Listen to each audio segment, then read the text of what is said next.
There is a fossil sitting in a museum drawer in Germany that most people have never heard of, and it changes everything you think you know about dinosaurs.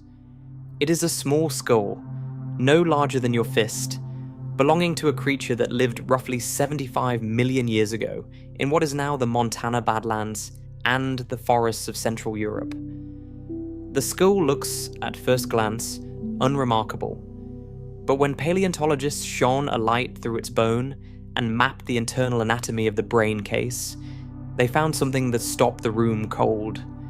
The optic lobes, the regions of the brain responsible for processing visual information, were smaller than in almost any other dinosaur of comparable size. And the olfactory bulbs, the structures dedicated to smell, were enormous. The cochlea, the coiled organ of hearing, was elongated in a way that has only ever been seen in one other group of animals: the owls. This animal was not built for daylight. This animal was built for the dark. We tend to picture the age of dinosaurs as a world of blazing Cretaceous sun, of open plains shimmering under a Mesozoic sky, of enormous animals moving through heat and light in ways that feel almost operatic in their grandeur. And that picture is not wrong, exactly, but it is deeply, magnificently incomplete.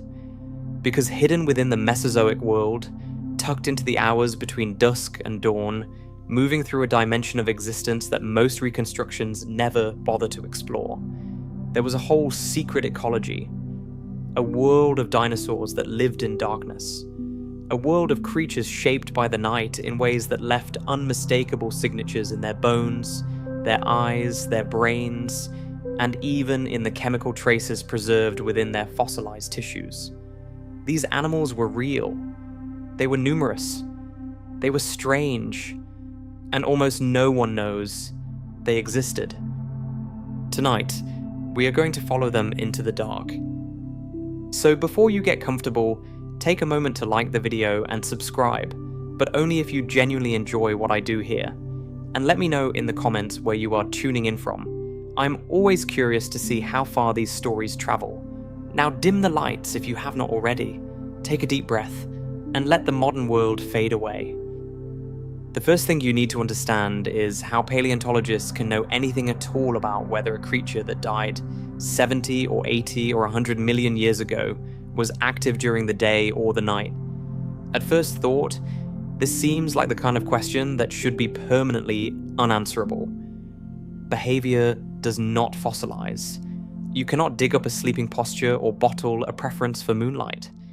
And yet the evidence exists, encoded in bone and geometry and the proportions of ancient skulls, waiting to be read by people who know the language. The eye is the place to begin. Eyes are extraordinary organs, and they are remarkably sensitive to the ecological pressures of light. An animal that needs to function in low light conditions faces a very specific set of engineering challenges.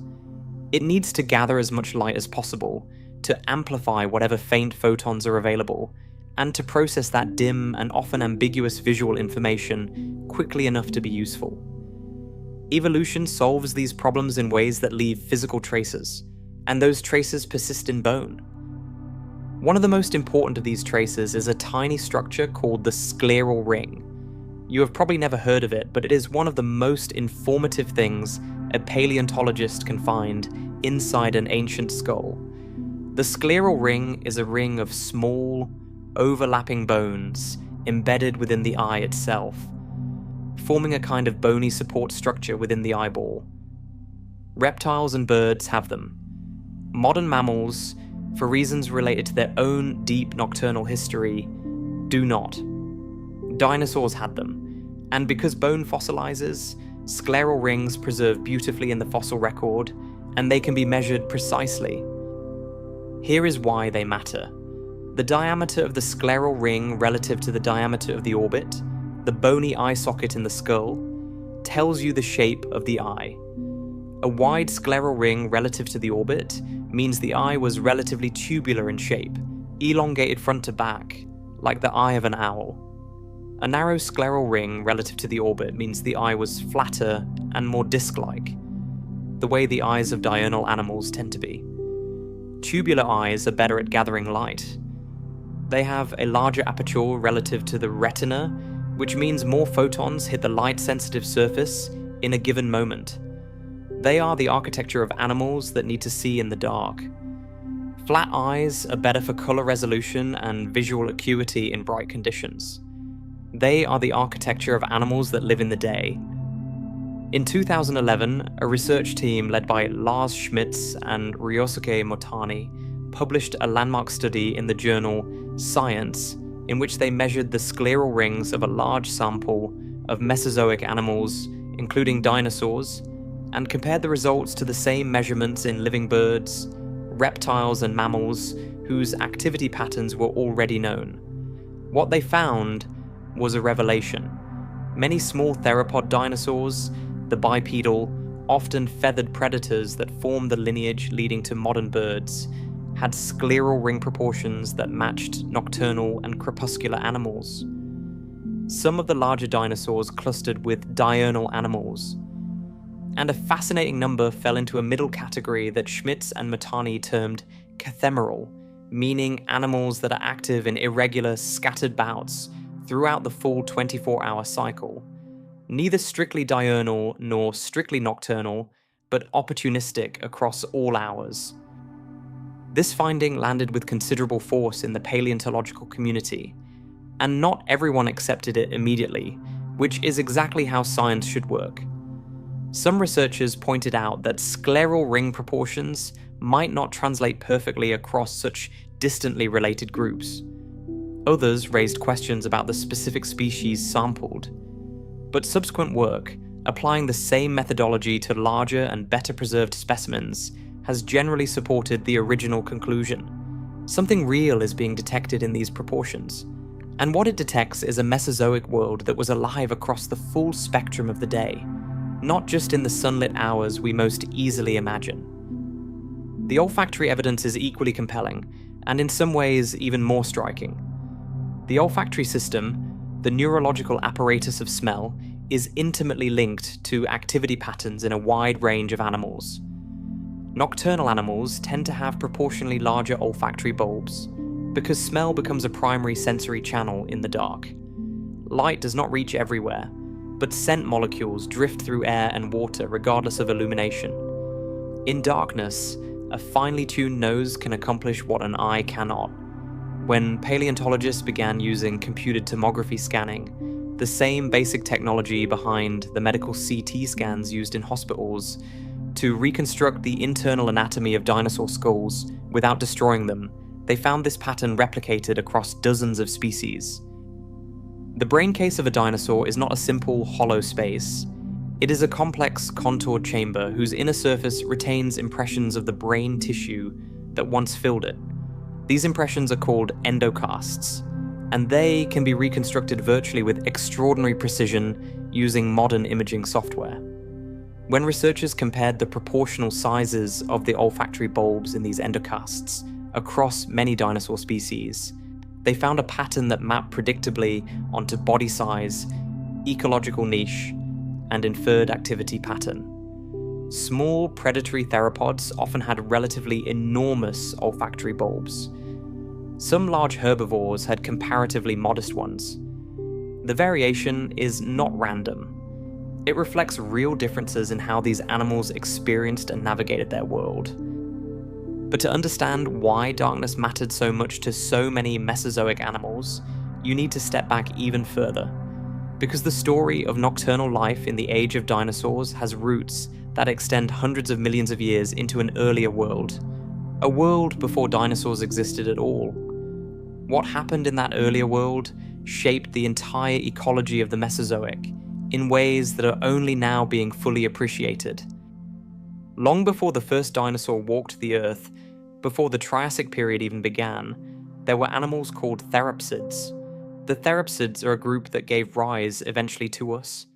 They were the ancestors, in the broad sense, of all mammals living today, and they were enormously successful during the Permian period, which ended approximately 252 million years ago in the greatest mass extinction the Earth has ever seen. During the Permian, therapsids were among the dominant land vertebrates. They came in many forms, some small and insectivorous, some large and lumbering herbivores, some fast and predatory. They diversified across many ecological niches and many body sizes. They were, for a time, the ruling animals of the land. Then the Permian extinction happened, and everything changed. The details of that catastrophe deserve their own long night of careful telling, but for now, what matters is this. Most therapsid lineages did not survive. The few that did were small.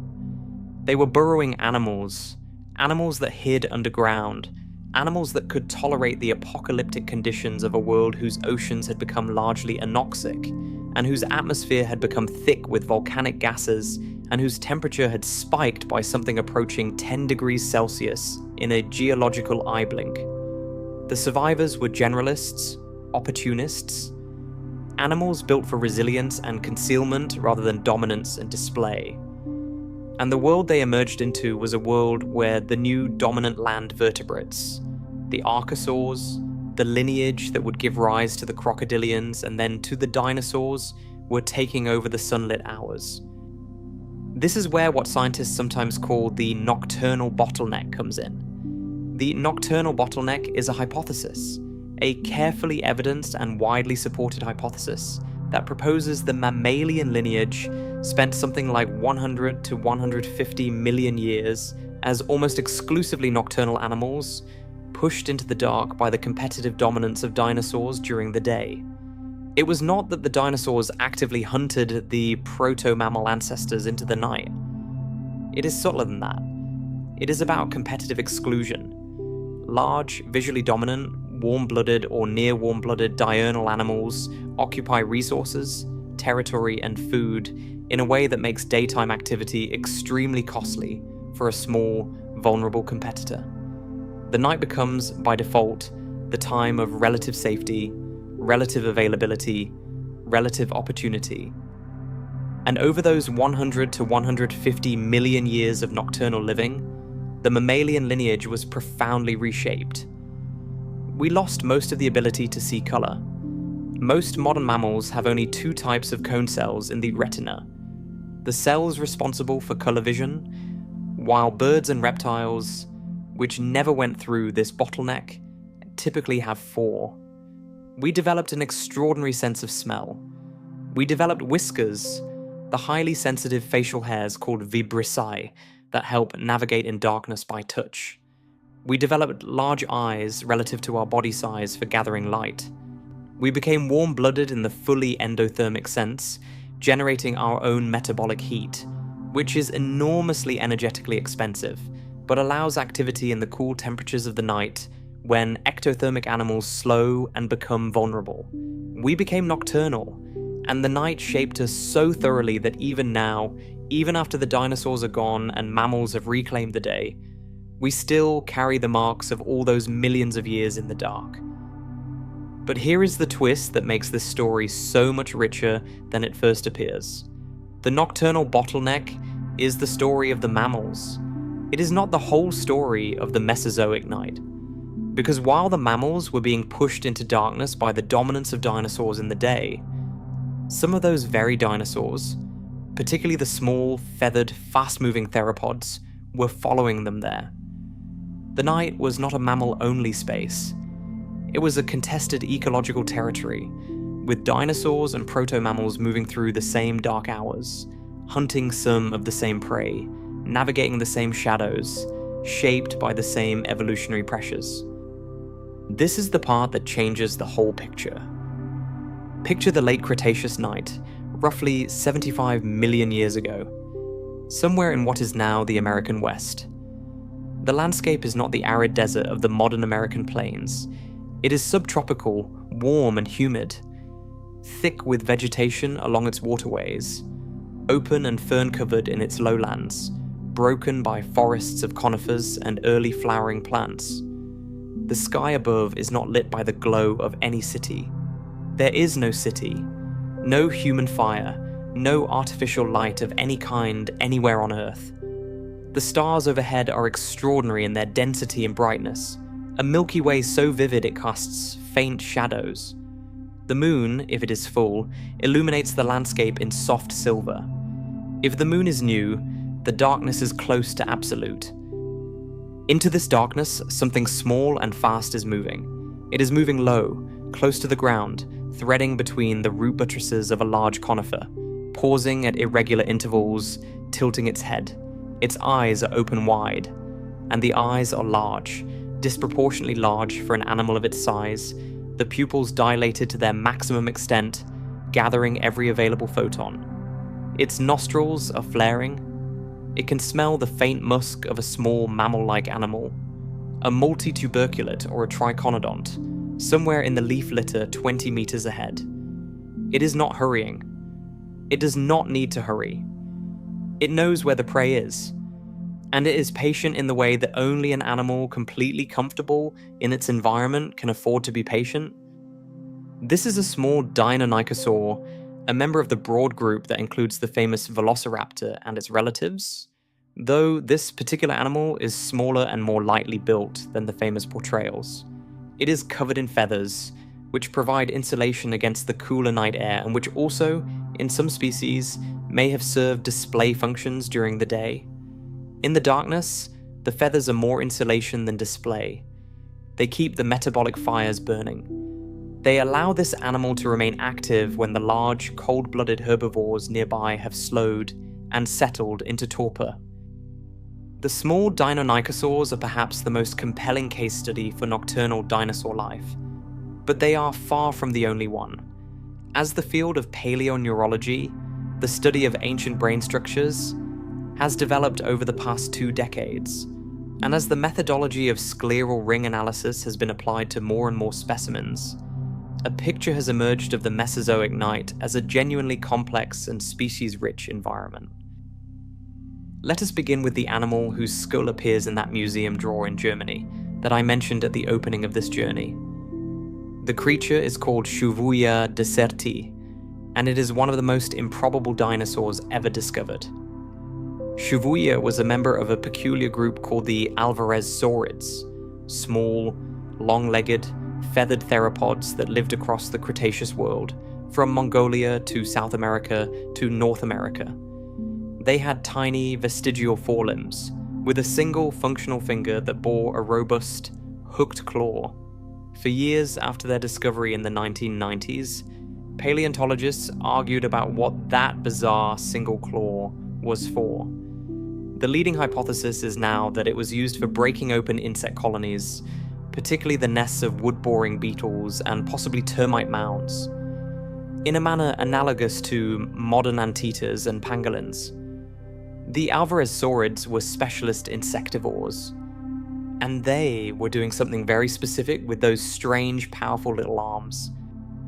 In 2021, a team of researchers led by Jonah Choinier at the University of the Witwatersrand in South Africa published a study in the journal Science that examined the scleral ring anatomy and cochlear structure of Shuvuia deserti alongside many other dinosaur and bird species. The results for Shuvuia were extraordinary. Its scleral ring dimensions were far outside the range of any diurnal dinosaur in the sample, and fell squarely within the range of modern nocturnal animals. Its cochlear anatomy, the elongated spiral of the inner ear that determines the range of sounds an animal can detect and process, was also remarkably similar to that of modern barn owls, which are among the most dedicated and effective nocturnal hunters alive today. The barn owl comparison is not casual. The barn owl is capable of hunting in near total darkness using sound alone, guided by the extraordinary directional sensitivity of its asymmetric ear openings. A Cretaceous dinosaur with a cochlea shaped like a barn owl's cochlea is an animal that was doing something very similar in the dark of the Mesozoic night. Choinier's team examined many other dinosaur species in the same study, and Shuvuia was not alone in its nocturnal signatures, though it was the most extreme example in their sample. Several other small theropods showed scleral ring and cochlear proportions consistent with nocturnal or crepuscular activity. Large ornithopod dinosaurs, the plant-eating hadrosaurs and their relatives, tended to show diurnal proportions, Some medium-sized predators showed the intermediate pattern consistent with cathemeral activity across all hours of the day and night. There is another remarkable animal worth pausing on here, an animal that has become something of an icon of nocturnal dinosaur research, though it is not always described in those terms. This is Mei Long, a tiny troodontid dinosaur from the early Cretaceous of China, known from a single extraordinarily preserved specimen discovered in the early 2000s. Troodontids were a group of small, long-snouted, large-brained theropods closely related to the Deinonychosaurs, and they were among the most neurologically complex non-avian dinosaurs known. Their brain-to-body ratios were among the highest of any Mesozoic dinosaurs, suggesting advanced cognitive processing. And when the specimen of Mei Long was found, it was preserved in an attitude that is both scientifically remarkable and, to many people's eyes, quietly touching. It is curled up. Its neck is folded back along its body. Its snout is tucked under its forelimb. The posture is almost identical to the sleeping posture of modern birds, particularly those of the night-active or crepuscular species that tuck their heads under a wing in resting periods during the day. Whether Mei Long was actually sleeping when it died, perhaps suffocated by a sudden volcanic gas release, or whether the posture is merely a product of death and preservation, is debated. But the posture is real, and it has prompted genuine scientific discussion about what the resting behaviors of these animals were and when, in the daily cycle, they sought sleep. The fossil comes from the Yixian Formation of Liaoning Province in northeastern China, a site that has become one of the most important windows into the early evolution of feathered dinosaurs and early birds. The Yixian preserves an astonishing diversity of small feathered theropods, alongside early birds, early flowering plants, early insects, and early mammals, all buried rapidly in volcanic ash or volcanic lake sediments in conditions that occasionally preserve soft tissue impressions, feathers, and colour-producing structures called melanosomes. This site, along with the slightly younger Jiufatang Formation in the same region, has revolutionized our understanding of the transition from dinosaurs to birds and has provided some of the best evidence for the ecological diversity of small feathered dinosaurs during the Cretaceous. Within the Yixian and Jiufatang, there is evidence of an enormous diversity of small feathered animals living alongside each other, which raises an ecological question that is actually quite difficult to answer. How did so many similar-sized insectivorous and small prey-hunting animals coexist without driving each other into competitive extinction? One of the most compelling answers is temporal partitioning. Different species were active at different times of the day. Some were diurnal, some were nocturnal, some were crepuscular, most active at dawn and dusk. Some were cathemeral. By dividing the 24-hour cycle among themselves, many species could exploit the same basic food resources in the same geographic space without directly competing at the same moment. Temporal partitioning is a well-documented phenomenon in modern ecosystems, and there is every reason to think it operated in Mesozoic forests and wetlands, just as it operates in the forests of Borneo or the grasslands of the Serengeti today. The darkness of the Mesozoic night was not a single, undifferentiated thing. It varied by latitude, by season, by phase of the moon, by canopy cover, by cloud, by the presence or absence of bioluminescence in the insects and plants that shared the world with these animals. Understanding the nocturnal ecology of the dinosaurs means understanding the full sensory and environmental texture of that darkness, which was in many ways a richer and more complex world than the daylight hours that followed it. Begin with temperature. The Mesozoic was, in most periods and at most latitudes, considerably warmer than the modern world. There were no permanent polar ice caps during much of the Jurassic and Cretaceous. Sea levels were higher. Tropical and subtropical conditions extended to much higher latitudes than they do today. But even in a warm world, nights are cooler than days, and the difference in temperature between a warm Cretaceous afternoon and a Cretaceous midnight was a real and significant variable for any animal whose physiology was sensitive to temperature. For the large, predominantly ectothermic animals of the Mesozoic, including many of the large herbivorous dinosaurs and the giant marine and flying reptiles, nighttime cooling created genuine challenges. An ectotherm cannot generate its own metabolic heat in sufficient quantity to maintain activity when the environment cools below a certain threshold. If you like the video so far, please leave us a like and a sub. A sub to the channel helps us make more videos for you to watch and keep the channel alive. Large body size helps with this, because large bodies lose heat more slowly than small bodies, a physical relationship called Bergmann's rule in its broader context. A massive titanosaur sauropod, with its enormous mass, would cool very slowly over the course of a cool night, and would retain enough warmth to remain mobile, though perhaps sluggish. A small ectothermic lizard-like animal would cool quickly and become effectively immobile.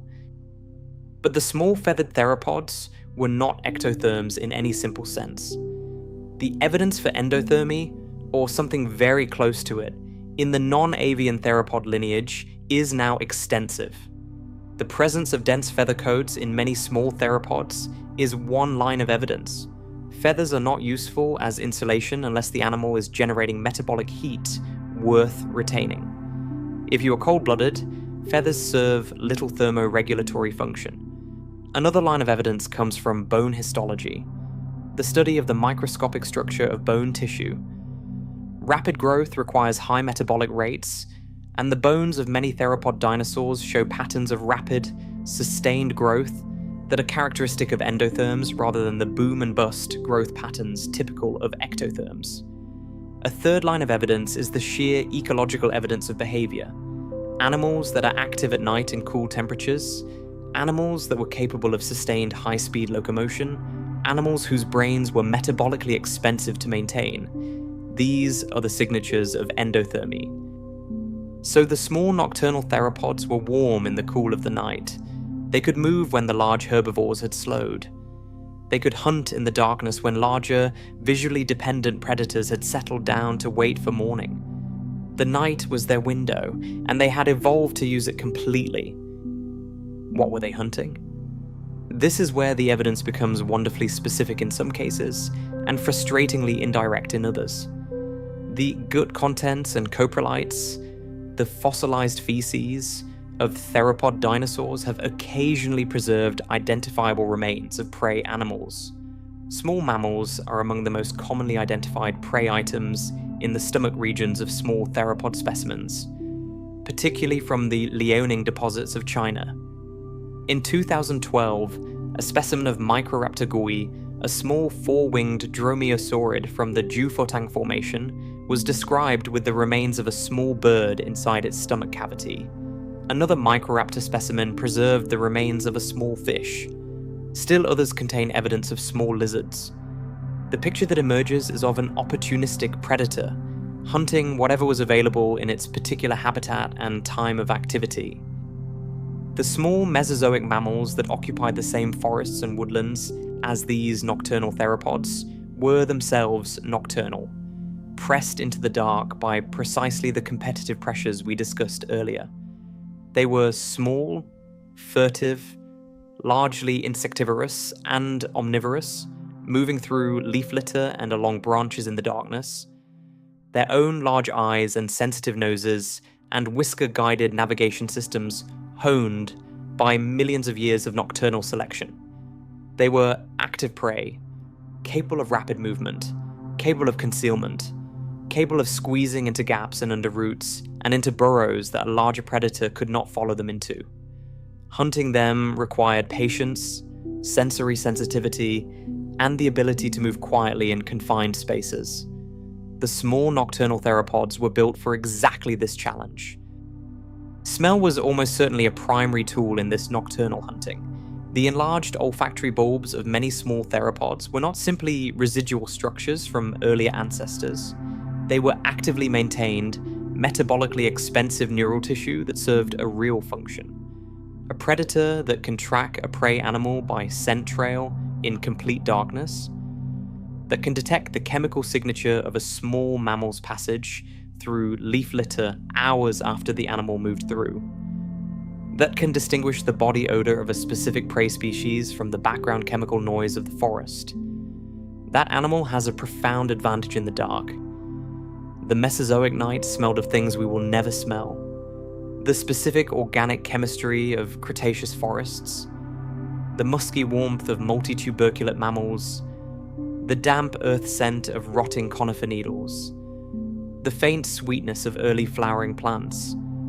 And through all of it, the small hunters moved by nose as much as by eye. Sound mattered too. The elongated cochlea found in Shibuya and some of its relatives is not merely a measure of nocturnal adaptation. It is evidence of fine-grained auditory processing, the ability to localize sounds precisely in three-dimensional space, to distinguish small differences in the timing and frequency of sound waves that arrive at each ear and use those differences to triangulate the position of a moving prey animal in the dark. This is what the barn owl does with the asymmetric placement of its ear openings, which causes sounds to arrive at slightly different times depending on where in the vertical plane they originate, allowing the owl to pin the exact location of a mouse moving under snow in complete darkness. Whether the auditory system of Shibuya was organized for the same specific precision is not fully known, but the cochlear morphology is suggestive of something in that direction. An ear shaped for the dark, tuned for detail in conditions where visual information was limited or absent. The night also offered silence in a particular sense. Diurnal animals settle, large herbivores stop moving. The forest quiets except for the calls of nocturnal insects and the small sounds of small animals moving through ground cover. In that relative quiet, the passage of a small mammal through dry leaves was audible from a considerable distance to an ear sensitive enough to hear it. And the passage of a small feathered theropod, whose footpads were likely softer, and whose gait was lighter than that of any large bipedal dinosaur, might have been nearly inaudible. There is another dimension of dinosaurian darkness that moves beyond the daily cycle of night and day entirely, a dimension that forces us to completely revise what we thought we knew about these animals and their physiological capabilities. This is the world of the polar dinosaurs, and their story is one of the most startling chapters in the entire history of paleontology. For most of the 20th century, paleontologists assumed that dinosaurs were restricted to tropical and temperate latitudes. They were thought of as warm weather animals, suited to the lush, warm conditions of the Mesozoic tropics, unsuited to the cold and darkness of high latitudes. This assumption seemed reasonable. It fit with the prevailing view of dinosaurs as large, slow-metabolizing ectotherms, animals that needed environmental warmth to function. A polar environment, even a Mesozoic polar environment warmer than today, would impose conditions that such animals could not tolerate for extended periods. Then the fossils started turning up in Alaska. The Prince Creek Formation in northern Alaska, exposed along the banks of the Colville River in what is now the North Slope, has been yielding dinosaur fossils since the 1980s, when geologist Robert Gangloff began systematic collection in the region. The first finds were fragmentary, interesting but easy to explain away as the remains of animals that had wandered north during summer months and then retreated south before winter. The migration hypothesis seemed reasonable. Many large animals migrate seasonally today. Why not Cretaceous dinosaurs? But as the collection grew and became more systematic, the migration hypothesis ran into increasingly serious problems. Among the most significant was the discovery of enormous quantities of juvenile dinosaur bones, very young individuals, including hatchlings and neonates, at high Arctic latitudes. Baby dinosaurs cannot migrate thousands of kilometers. If young animals were dying at these latitudes, the population was not migrating there and back. The population was living there, year-round, through the winter, through the polar night. The Liscombe bone bed on the Colville River has become one of the most important dinosaur fossil sites in North America. It has produced thousands of bones from a single species of hadrosaurid dinosaur, the duck-billed plant-eater now called Edmontosaurus, along with remains of other dinosaurs and associated fauna. The sheer density of the deposit suggests a death accumulation, possibly the result of a catastrophic winter event. A flood, a sudden freeze, a combination of stresses that killed a large number of animals at once. Among the thousands of bones, a significant proportion belonged to very young individuals, confirming that these animals were hatching and growing at high Arctic latitudes, not merely passing through. The Prince Creek Formation also preserves a remarkable diversity of dinosaur species for a high latitude site.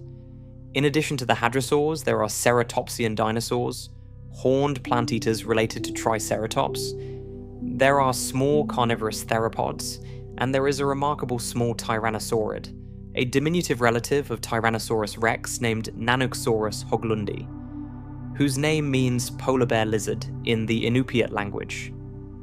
Nanuqsaurus was about half the length of a fully grown T-Rex, and researchers have suggested that its smaller size compared to its southern relatives might be a response to the harsher resource conditions of the Arctic, where prey was seasonal and food availability during winter months was limited. And here is the critical environmental fact about the Cretaceous Arctic that makes all of this so remarkable. Even in the warmer world of the late Cretaceous, with no permanent polar ice caps and sea surface temperatures considerably higher than today, the physics of the Earth's axial tilt were unchanged. At 70 to 80 degrees north latitude, the Prince Creek Formation would have experienced prolonged polar nights during winter, periods of continuous or near-continuous darkness, lasting weeks to months. These animals were not merely nocturnal in the daily sense. They were living in environments where the concept of a daily light cycle broke down entirely for extended periods of the year. For months, the sun never rose above the horizon. The world was dark, or nearly dark, indefinitely. How did they manage this? The question touches on everything we have been discussing about the physiology and sensory adaptations of dinosaurs, but it also opens into new territory. The hadrosaurs at Prince Creek were large animals, plant eaters with bodies that might have weighed several tons in adulthood. They could not have been surviving the polar winter by hunting actively in total darkness. They were not predators with enlarged olfactory bulbs and owl-like cochleas. They were bulk herbivores dependent on plant material for their food. During the polar winter, plant growth would have ceased. The ferns and horsetails and early flowering plants that formed the low-growing vegetation of the Cretaceous Arctic would have been dead or dormant under snow or frost. One possibility is that these animals survived on cached or stored plant material, not cached in the way a squirrel caches nuts, but simply by feeding on dead plant material, dried stems, bark, the remnants of autumn vegetation preserved under early snow. Large herbivores today, from musk oxen to reindeer, survive Arctic winters precisely this way, pouring through snow to reach dead vegetation beneath. Another possibility is that they experienced a period of metabolic depression, not full hibernation in the mammalian sense, but a seasonal reduction in activity and metabolic rate that reduced their energy requirements during the period of scarcity. This would require a degree of physiological flexibility that some researchers find plausible and others find difficult to reconcile with the endothermic model of large dinosaur physiology. The predators at Prince Creek, the small theropods and the Nanuqsaurus, were in a different position. They had prey available, the large herbivores themselves, injured, starving, or dying during the harsh winter months. An Arctic winter, even a Cretaceous Arctic winter warmer than the modern one, would have produced waves of mortality among the large herbivores. Weakened animals, animals caught in sudden freezes or flooded by ice-dammed rivers, would have been available to any predator capable of activity in the cold and the dark. And the small feathered theropods, with their insulating coats and their endothermic metabolism, and their large, light-gathering eyes and their sensitive noses and ears, were perfectly positioned to exploit precisely this resource. The polar dinosaur story forces a complete reconceptualization of the Mesozoic world. These were not animals restricted to sun-drenched tropical forests and warm coastal plains. They were animals that had colonized every environment the Mesozoic Earth offered, from equatorial rainforests to polar woodlands, from sea-level lowlands to high-altitude uplands, from the bright open plains to the deep shadow of dense forest canopy. And in the polar regions, they had adapted to conditions that included not just the daily darkness of the night, but the prolonged seasonal darkness of the polar winter. Darkness, in the broadest sense, was not an obstacle to the dinosaurs. It was a resource, an ecological dimension they had evolved to exploit. The dinosaurs were not the only animals navigating the Mesozoic night. The skies above the dark forests and moonlit coastal plains were shared with the pterosaurs, the flying reptiles whose lineage spanned from the Triassic to the very end of the Cretaceous, and who achieved a diversity of form and habit that rivals, and in some ways surpasses, the diversity of modern bats. Pterosaurs were not dinosaurs in the technical sense, though they shared a common archosaur ancestor and lived alongside dinosaurs throughout the Mesozoic. They were the dominant flying vertebrates for over 150 million years, and their ecological story overlaps significantly with the story of nocturnal life in ways that have only recently been systematically examined. The evidence for nocturnal activity in pterosaurs is still developing, partly because pterosaur skulls are often poorly preserved, and partly because their scleral rings, when present, are sometimes difficult to measure with the precision required for the kind of analysis applied to dinosaurs. But the circumstantial evidence for nocturnal pterosaur life is considerable, and in some lineages, it is compelling. Consider the Anurognathids, a family of small, short-faced, large-eyed pterosaurs known primarily from the Jurassic of Europe and Asia. These animals were tiny by pterosaur standards, with wingspans of only a few tens of centimeters in the smallest species. Their skulls were dramatically shortened and widened relative to most pterosaurs, giving them a broad, rounded face with enormous eye sockets. The eyes themselves, based on the proportions of the skull and the evidence from scleral rings in well-preserved specimens, were very large relative to body size. The jaws of Anurognathids were lined with small, interlocking teeth, ideal for catching flying insects in midair. Their wing morphology, reconstructed from flat-preserved specimens from the Daohugu Formation of Inner Mongolia, shows broad, rounded wings more suited to slow, maneuverable flight in cluttered environments than the long, narrow wings suited to fast, open-air cruising.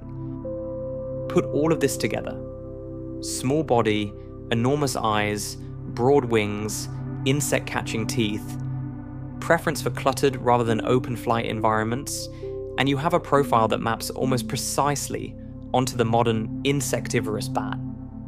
Bats are overwhelmingly nocturnal. The Anurognathids, it seems very likely, were at least partially nocturnal as well. They would have been hunting flying insects in the darkness above the Jurassic forests, swooping and banking and snatching moths and mayflies and early beetles from the night air, their large eyes gathering the faint glow of stars and moon and bioluminescent organisms below. The larger pterosaurs present a more complex picture. The giant filter-feeding pterosaurs, like the extraordinary Pterodaustro from the Cretaceous of Argentina, with its comb-like lower teeth for straining food from water, were probably primarily diurnal, active during the hours when their food sources were most accessible and visible. The massive, crested, fish-eating pterosaurs of the late Cretaceous, like Pteranodon from the shallow seaway that once bisected North America, were likely diurnal hunters of fish, using their enormous wingspan to soar over the open water and spot prey from altitude. A strategy that requires good visibility. But these are generalizations, and the diversity of pterosaur form and habit was so extreme that simple rules about activity patterns almost certainly did not apply across the entire group. What can be said with confidence is that the Mesozoic night sky was not empty. It was alive with winged things. Small insectivorous pterosaurs threading the darkness between the trees.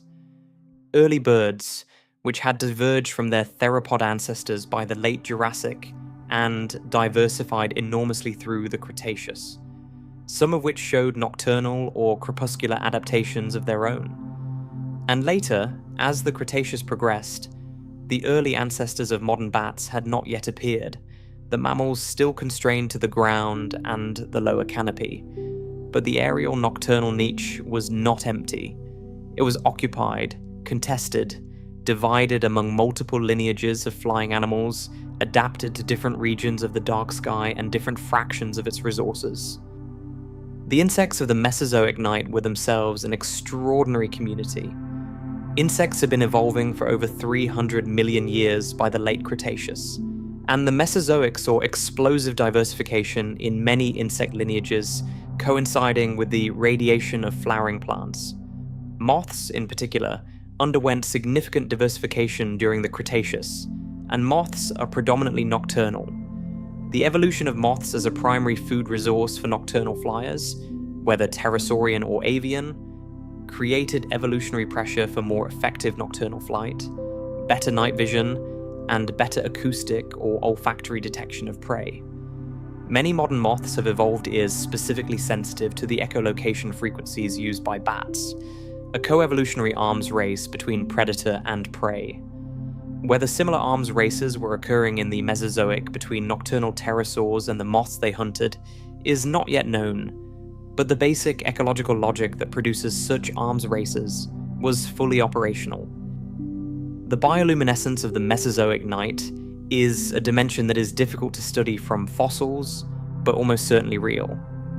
Bioluminescence, the biological production of light by living organisms, is ancient, having evolved independently dozens or hundreds of times across many different lineages of life. Fireflies, bioluminescent marine organisms, certain fungi, certain bacteria, all produce their own light. In a world without artificial illumination, the bioluminescent organisms of the Mesozoic would have been visible and significant. Firefly-like beetles exist in the fossil record as far back as the Jurassic. Bioluminescent marine organisms have existed for hundreds of millions of years. A Cretaceous forest at night would have been alive with small cold lights, the glowing flash of insects, perhaps the faint luminescence of certain fungi on rotting logs, the distant shimmer of bioluminescent plankton in any nearby body of water. In this context, the eyes of the nocturnal dinosaurs were not merely adapted to the darkness of the night. They were adapted to a darkness that was itself subtly illuminated by the living world around them. Not all of the nocturnal and twilight story belongs to the small and the feathered. Some of the largest animals of the Mesozoic may have been most active at the margins of the day, in the long gradients of dawn and dusk that in tropical and subtropical latitudes can extend for an hour or more on either side of the moment the sun crosses the horizon. These twilight periods, the crepuscular hours, occupy a distinctive ecological niche, partly illuminated, partly in shadow, and inhabited by a characteristic community of animals in every modern ecosystem that has been carefully studied. Large herbivores in modern ecosystems are frequently crepuscular.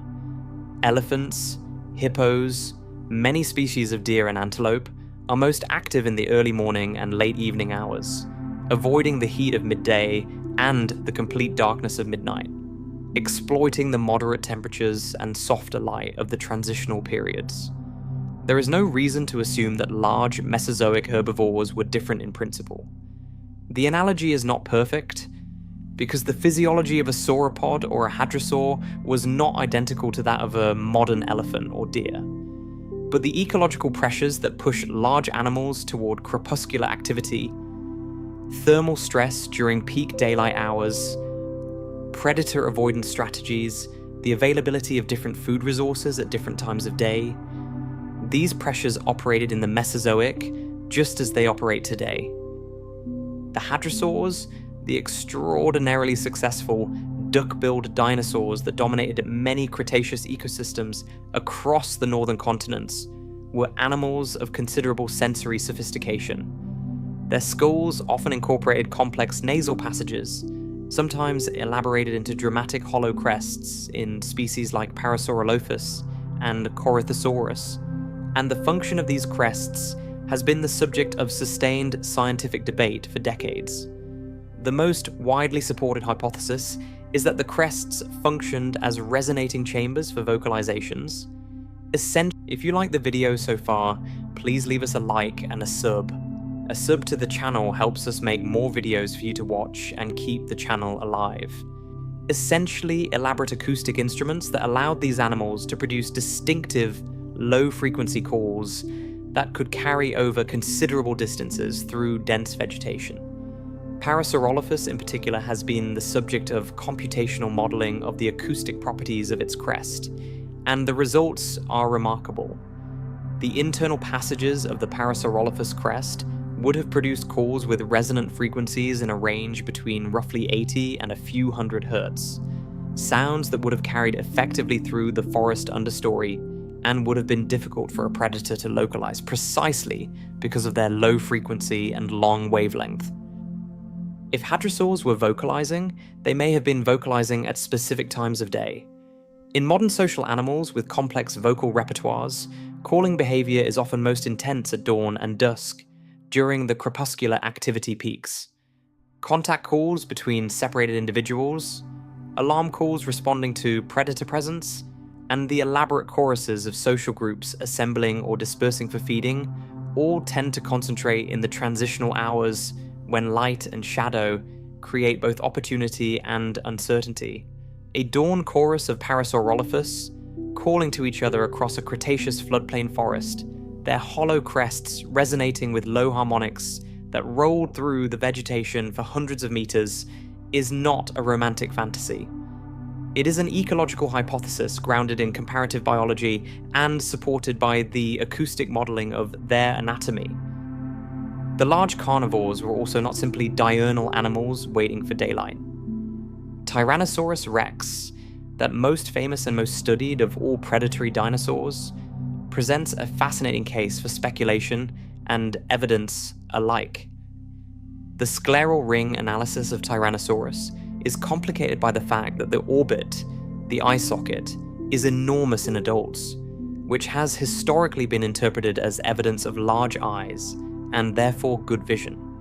But recent work by Thomas Carr and colleagues examining the orbital anatomy more carefully has suggested that much of the enormous orbit in large tyrannosaurs may have been filled with soft tissue structures rather than eyeball. The actual eyeball may have been considerably smaller relative to the orbit than it appears in photographs of the skull. Tyrannosaurus also had, based on endocast analysis, extremely large olfactory bulbs. In a 2019 study led by Darla Zelenitsky at the University of Calgary, the olfactory system of Tyrannosaurus was compared to that of other theropods and modern crocodilians and birds, and it was found to be exceptionally well developed, even within the context of other large predatory dinosaurs. Tyrannosaurus rex could smell extraordinarily well. Whether this was primarily a long-distance prey detection adaptation, a scavenging adaptation allowing it to locate carrion from great distances, or whether it also supported twilight or night hunting is not resolved. But the combination of excellent olfaction with the physical capabilities of an enormous predator whose footfalls would have been nearly impossible to disguise from any prey animal, regardless of light conditions, suggests that Tyrannosaurus was not strictly dependent on daylight to hunt. It may well have been most effective as a dawn or dusk predator, moving on the margins of visibility in the transitional hours when its visual detection by prey was compromised, but its own olfactory and auditory detection of prey was unimpaired. These are the moments when the reconstructed world of the dinosaurs becomes most alive in the imagination. Not in the blazing noontime sun, not in the cinematic confrontations of science fiction, but in the blue-grey light of a Cretaceous dawn, when the forest is awakening in stages, when the hadrosaurs are beginning to call from the river margins, when something very large is moving slowly through the tree line at the edge of the floodplain, following its nose through the last cool darkness before the sun clears the horizon, these are the hours when the Mesozoic world was most complex, most layered, most alive, with the overlapping signals of animals operating in every part of the day's spectrum, simultaneously. One of the most unexpected developments in the paleontology of feathered dinosaurs over the past 15 years has been the discovery that fossilized feathers sometimes preserve the microscopic structures that originally gave them color. These structures are called melanosomes, and they are tiny organelles found within the cells of feathers and hair and skin that contain the pigment melanin. Melanosomes come in several shapes, each associated with a different color or color effect. Sausage-shaped melanosomes produce reddish-brown colors. Spherical melanosomes produce gray and black colors. The arrangement and density of melanosomes produces iridescent effects in many modern birds. By examining the shapes and arrangements of fossilized melanosomes in Cretaceous and Jurassic feathers, researchers have been able to reconstruct the coloration of some extinct feathered dinosaurs with genuine scientific confidence. The results have been remarkable. Anchiornis huxley, a small four-winged feathered dinosaur from the late Jurassic of China, was reconstructed with a striking black and white speckled wing pattern and a rusty red crest on its head, similar in some ways to the coloration of a modern woodpecker. Microraptor gui, whose stomach contents we discussed earlier, was found to have had iridescent black feathers, the melanosomes arranged in a pattern characteristic of iridescent coloration in modern birds, producing a sheen that would have shifted color in different lighting. Sinosauropteryx, one of the earliest and most primitive feathered dinosaurs known from China, appears to have had alternating bands of reddish-brown and lighter coloration on its tail, a pattern that might have served a display function.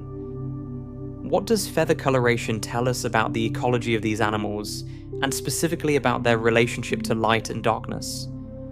A great deal, as it turns out, because the visual signals that animals use for communication, recognition, and mate selection are calibrated to the visual environment in which they live, and the visual systems of the animals they are communicating with.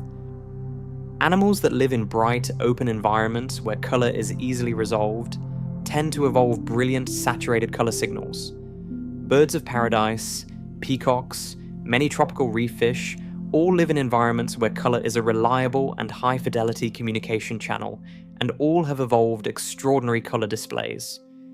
Animals that live in dim, cluttered environments, or that are primarily active in low light, tend to rely more on pattern contrast, on bold patches of light and dark that remain visible even when overall light levels are low, rather than on fine color discrimination. Owls are cryptically colored in browns and grays that break up their outline against bark and shadow. Many nocturnal mammals have bold black and white patterns, like skunks and badgers and striped polecats, because black and white contrast is visible even in near darkness, while color disappears in dim conditions. The iridescent black plumage of Microraptor is interesting in this context. Iridescent coloration produces its most striking effects when light strikes it at certain angles, creating flashes of shifting color. In bright sunlight, iridescent feathers can be spectacularly visible. In dim conditions, iridescence is subdued, and the overall appearance reverts to near black. A predator with iridescent black feathers would be visually conspicuous to other members of its species in daylight, which might serve display functions while being relatively cryptic in the low light of dawn, dusk, or the understory of a dense forest at midday. This combination of display value in good light and camouflage value in dim light might have been a sophisticated adaptive strategy for an animal whose activity patterns bridged multiple light environments. The bold black and white wing patterning of Anchiornis raises similar questions. White patches on dark background are among the most visible patterns in dim conditions, because they generate strong contrast regardless of overall light level. Many nocturnal and crepuscular birds today, from nightjars to certain owls to various species of flycatcher, use bold white patches in their wing or tail patterns as visual signals during the transitional hours. These patches flash in the low light of dawn and dusk, in a way that is both visible to potential mates and potentially intimidating to rivals. Whether the wing patterns of Anchiornis served a similar function in the dim forests of the late Jurassic is speculative, but the parallel is suggestive. There is another dimension of the colour story that is worth dwelling on. The melanosomes in fossilized feathers preserve information not just about colour, but about the cellular structure of the feathers themselves, and this cellular structure is related to the physical properties of the feather, including its ability to absorb or reflect heat. Dark-coloured feathers absorb more solar radiation than pale feathers, which in an endotherm can provide a thermoregulatory benefit in cool conditions, helping to warm the animal on cool mornings before metabolic activity has fully raised body temperature. For a small feathered dinosaur that spent the night active in cool temperatures and needed to recover metabolic reserves quickly at dawn, dark dorsal coloration might have provided a genuine physiological advantage, a kind of living solar panel that supplemented a metabolic heat generation in the transitional hours of dawn. These are the small, specific, metabolic calculations of real animals living in real environments, and they remind us that the ecology of the Mesozoic night was not simply about large adaptations, about enlarged eyes and sensitive ears, and robust olfactory bulbs. It was also about small things: the curve of a melanosome, the arrangement of feather barbs, the albedo of a dorsal surface that happened to catch the first light of a Cretaceous dawn. Evolution is precise in ways that leave traces in the record if you know where to look. The lineage that gave rise to modern birds diverged from its theropod relatives sometime in the Jurassic, with the iconic Archaeopteryx from the limestone deposits of Solnhofen in Bavaria standing as one of the earliest and most famous examples of this transition, though Archaeopteryx is now understood to be not quite a direct ancestor of modern birds, but rather a close relative of the lineage that eventually produced them. By the early Cretaceous, true birds, the avialans, had diversified into many forms, some retaining teeth and clawed wings, others beginning to lose these more archaic features in favour of the more derived anatomy of modern birds. And within this diversifying avian radiation, the question of day and night activity was as real and consequential as it was in the non-avian dinosaur world, alongside which early birds evolved. Modern birds are overwhelmingly diurnal. The vast majority of the roughly 10,000 living bird species are active primarily during daylight hours. This makes birds, in this particular respect, unusual among the major groups of modern land vertebrates. Mammals are largely nocturnal or crepuscular. Reptiles are active patterns that vary enormously by species, but birds are predominantly creatures of the day. This is interesting in itself, because it raises the question of where this diurnal dominance came from. If the early theropod ancestors of birds included substantial nocturnal and crepuscular members, and if the ecological pressures of the Mesozoic were pushing many small feathered animals into the dark, why did the bird lineage end up so thoroughly committed to the day?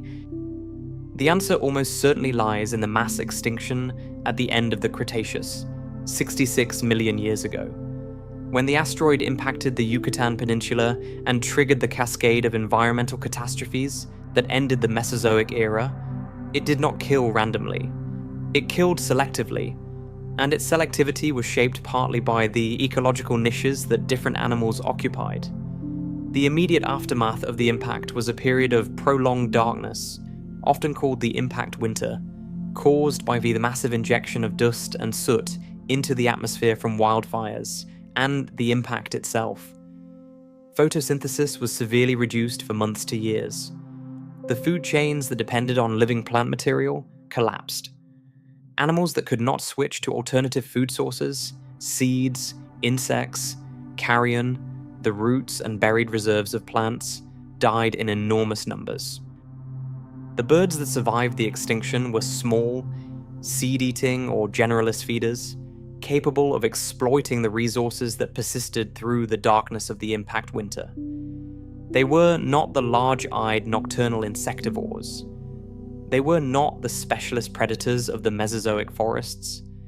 They were the small, tough, flexible animals that could eat dead plant material and dormant insect eggs and seeds buried in soil. And as the world recovered from the extinction, it was this survivor community of small, flexible, largely ground-feeding birds that rebuilt the avian lineage. The nocturnal specialists were largely gone, along with most of the rest of the non-avian dinosaur world that had co-evolved with them.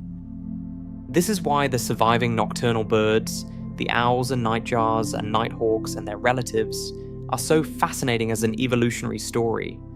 They represent a secondary return to nocturnality within the bird lineage, not the original nocturnal theropod heritage preserved through the extinction, but a re-evolution of nocturnal adaptations in bird groups that had survived the extinction as diurnal animals and subsequently recolonized the nocturnal niche in a post-Cretaceous world now dominated by the newly diverse and rapidly expanding mammals. The owls in particular exemplify this re-evolution in striking detail.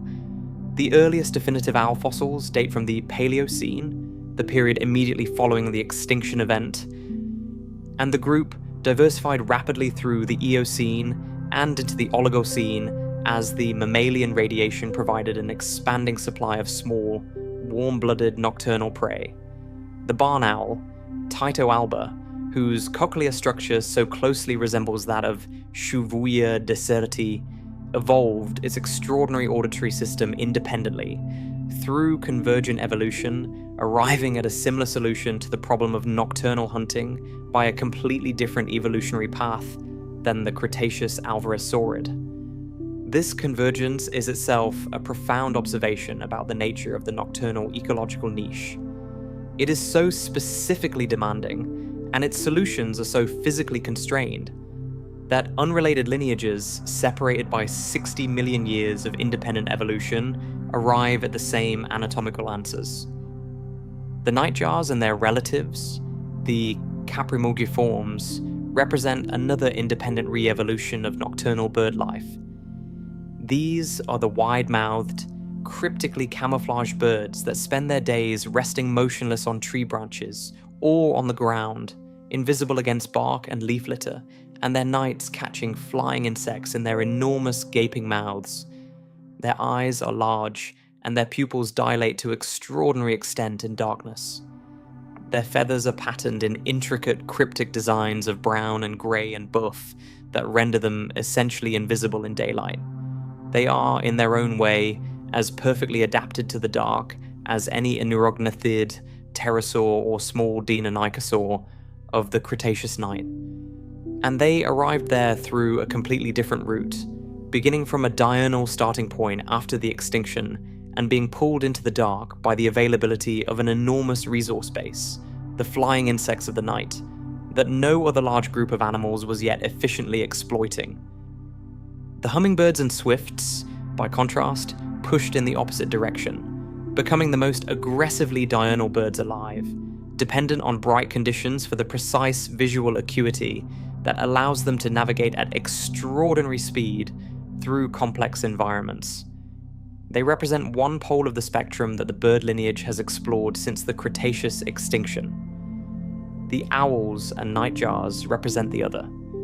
Between them lies the full diversity of avian activity patterns, from the strictly diurnal hawks and eagles that hunt by eyesight in clear bright air, to the crepuscular godwits and sandpipers that feed on tidal mudflats at the margins of the day, and every variation in between.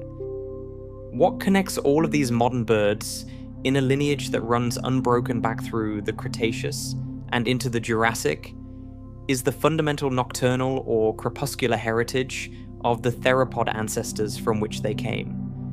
That heritage was disrupted by the extinction, filtered through the survival bottleneck, and rebuilt in new forms, but it was never entirely erased. Modern owls are not the descendants of Chevuia. They are the independent rediscovery of what Chevuia already knew, that the night is full of prey, full of opportunity, full of evolutionary potential for any animal capable of navigating it. The ecological dimensions of nocturnal dinosaur life ripple outward into questions about cognition and social complexity that are genuinely difficult to resolve from the fossil record alone. but that are worth exploring carefully because they change how we understand the inner lives of these animals. Nocturnal and crepuscular life imposes specific demands on the nervous system that differ significantly from the demands of fully diurnal existence. Animals that cannot rely on vision as the primary source of environmental information must develop other means of building and maintaining a model of the world around them. Smell provides information about food, predators, territory, and potential mates over distances that vision cannot reach in the dark. Hearing localizes the position of objects and animals that cannot be seen. Touch, through sensitive facial structures or foot pads, or the tactile sensitivity of feathers brushing against surfaces, provides close-range information about texture, temperature, and resistance. And memory, the ability to build and retain a detailed spatial map of the home range, becomes enormously valuable when visual landmarks cannot be used in real time to orient navigation. The enlarged brains of many small theropod dinosaurs, particularly the troodontids and deinonychosaurs, are one of the most discussed features of these animals in the paleontological literature. Brain-to-body ratio, or the encephalization quotient, is an imperfect but real proxy for cognitive complexity, and the small theropods, particularly the troodontids, had the highest encephalization quotients of any non-avian dinosaurs by a significant margin. Their brains were relatively large for animals of their body size, and the regions of the brain associated with sensory processing and motor control were especially well developed. This is consistent with animals whose sensory lives were complex and demanding, animals that needed to integrate information from multiple sensory channels simultaneously, that needed to maintain detailed mental maps of their territory, that needed to coordinate rapid, precise movements in cluttered environments with limited visibility. Social communication in darkness presents its own specific challenges and solutions. Among modern nocturnal animals, there's a general trend away from visual communication and toward acoustic, olfactory, and tactile communication. Visual displays require light. When light is absent or reduced, signals that rely on color, posture, and visual movement become ineffective. Acoustic signals, by contrast, propagate in all directions regardless of light, and can be encoded with extraordinary complexity of information, as the calls of owls, frogs, and nocturnal insects demonstrate. Olfactory signals persist in the environment long after the signaling animal has moved on, providing a kind of chemical message board that can be read by any animal sensitive enough to detect it at any point in time. The elaborate nasal crests of some hadrosaurs, which functioned at least partly as acoustic resonators, suggest a sophisticated vocal communication system in animals that may have been crepuscular or partially nocturnal at high latitudes. The enormous olfactory bulbs of many small theropods suggest a chemical communication system of some complexity. The richness of the social information encoded in these systems cannot be recovered from the fossil record, but the anatomical structures that produced and received the signals can be studied, and they suggest animals whose social world was richer and more complex than the silent, solitary reptiles of popular imagination. Consider the evidence from trace fossils, the preserved tracks and trackways that record the movements of living animals. Dinosaur trackways have been found on every continent and have been studied intensively for over a century. One of the consistent findings from trackway analysis is that some species, particularly certain ornithopods and sauropods, moved in groups, leaving parallel trackways that indicate multiple animals moving in the same direction at the same time. This is interpreted as evidence of herd or group movement, and in some trackway assemblages, the pattern of adult and juvenile tracks suggests family groups or mixed-age cohorts moving together. Animals that move in groups communicate with each other, maintain contact, and coordinate their behavior. That coordination is possible by day and by night, but the signals used and the cognitive demands of maintaining group cohesion in darkness are greater than those required in full daylight. The picture that emerges is of nocturnal and crepuscular dinosaurs that were, in many ways, more neurologically sophisticated than their diurnal counterparts. Not because intelligence scales with nocturnality in any simple sense, but because the demands of nocturnal life favor the development of precisely the cognitive capacities, multi-sensory integration, spatial memory, complex communication, precise motor control, that are also the foundations of general intelligence. The small nocturnal theropods were the most cognitively advanced dinosaurs in the Mesozoic, not coincidentally but causally, because the dark made demands that the day did not, and natural selection responded by investing in neural tissue that could meet those demands. There is something humbling in this realization. The animals that were shaping the trajectory of cognitive evolution in the Mesozoic were not the enormous, spectacular sauropods whose bones fill museum halls. They were. If you like the video so far, please leave us a like and a sub. A sub to the channel helps us make more videos for you to watch and keep the channel alive. They were not the dramatic tyrannosaurs whose teeth and skulls decorate the covers of popular science books. They were small, feathered, quick-moving, large-eyed animals that moved through the dark forests of the Cretaceous in the hours when the great giants had settled down to rest. They were the nighttime world's aristocracy, refined and sensitive and neurologically complex in ways that the daytime giants were not. And from their lineage, or something very close to it, came the birds.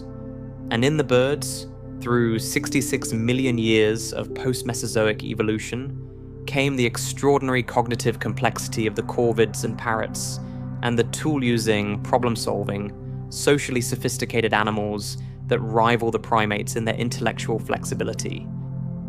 The darkness did that.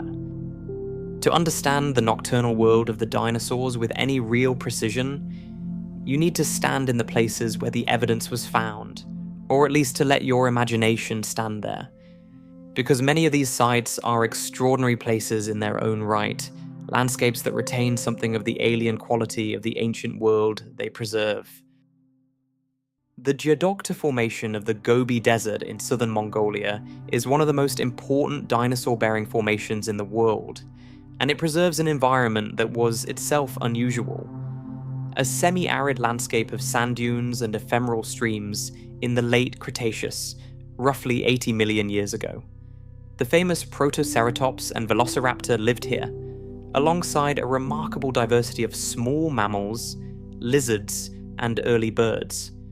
The animals preserved at Geodocta localities like Tugrikinshire and Ukar-Tolgod died in sudden sand dune collapses, preserved in 3 dimensions in postures that sometimes capture the final moments of their lives with uncanny immediacy. The fighting dinosaurs specimen, in which a velociraptor and a protoceratops are locked together in a death grip, preserved by a sand dune collapse that buried them both simultaneously, is perhaps the most famous of these snapshots, but it is the smaller, quieter fossils that tell the nocturnal story most directly. The Geodocta Formation has yielded numerous specimens of alvarosaurid dinosaurs, the group to which Shibuya deserti belongs, as well as small troodontids and deinonychosaurs whose scleral ring and endocast anatomies have been most informative for the question of activity patterns. Imagine the Geodocta landscape at night, 80 million years ago. The sand dunes are pale in moonlight, their crests sharp against a sky blazing with stars. The temperature has dropped from the baking heat of midday to something more moderate, still warm by modern desert standards, but cool enough that the small theropods are active where the large ectothermic lizards have tucked themselves into the sand. The air smells of mineral dust and the faint organic sweetness of the sparse vegetation that grows along the watercourses threading between dune fields. Something small and fast is crossing an open space between dunes. Its tracks a neat line of impressions in the windward slope where the sand is firm. It pauses, tilts its head, and listens. Then it moves on, certain of where it is going. The Hell Creek Formation of Montana and the Dakotas, which preserves the very end of the Cretaceous just before the extinction event 66 million years ago, is another crucial site for understanding nocturnal dinosaur ecology. And it is a place that has been worked intensively by paleontologists since the late 19th century. Edward Drinker Cope and Othniel Charles Marsh, the rival paleontologists whose bitter professional competition drove an extraordinary period of North American fossil discovery in the 1870s and 80s, both collected from formations of this general period. In the early 20th century, Barnum Brown of the American Museum of Natural History discovered the first specimens of Tyrannosaurus rex from Hell Creek equivalent formations in Montana and Wyoming, in expeditions that combined horseback travel, river barges, and an almost reckless physical courage for working in extremely remote and sometimes dangerous country. Modern Hell Creek fieldwork is more systematic and more precisely targeted, but it retains something of that spirit of exploration in the vast badlands of the northern Great Plains, where erosion is continuously exposing new bone, and where a morning walk through the right formation can still produce a piece of jaw or a vertebral process working its way out of the red and grey mudstone. The Badlands have a quality at dusk and dawn that is different from the stark bleached light of midday, when shadows are short and distances are difficult to judge. In the early morning and late evening, the angled light catches the surface of the eroded formations in ways that reveal structure and texture invisible in the flat light of noon. Paleontologists who work in these places often report that the best time to spot bone is not the bright midday, but the long golden hours at the margins of the day, when the light comes in low and shadows pool in every irregularity of the surface. There is an irony in this. The best time to look for the evidence of nocturnal dinosaur life is itself the crepuscular hour. The Liaoning localities of northeastern China, where the extraordinary Yixian and Jiufatang formations have produced so much of our knowledge of feathered dinosaurs and early birds, have their own character as field sites. These are not open badlands, but agricultural countryside, farmland that has been worked for millennia, and the fossils come out of the dark, fine-grained lake sediments that were once the bottoms of deep, possibly volcanic-associated lakes in a forested upland landscape. The preservation in these sediments is unlike anything in the world, with feather impressions, skin impressions, gut contents, and even colour-producing melanosomes surviving intact through 125 million years of burial because the anoxic lake bottom conditions prevented bacterial decay. The first specimens from these sites reached Western scientists in the mid-1990s, and their impact on paleontology was immediate and profound, confirming in exquisite detail what had long been theoretically predicted, that many small theropod dinosaurs were feathered.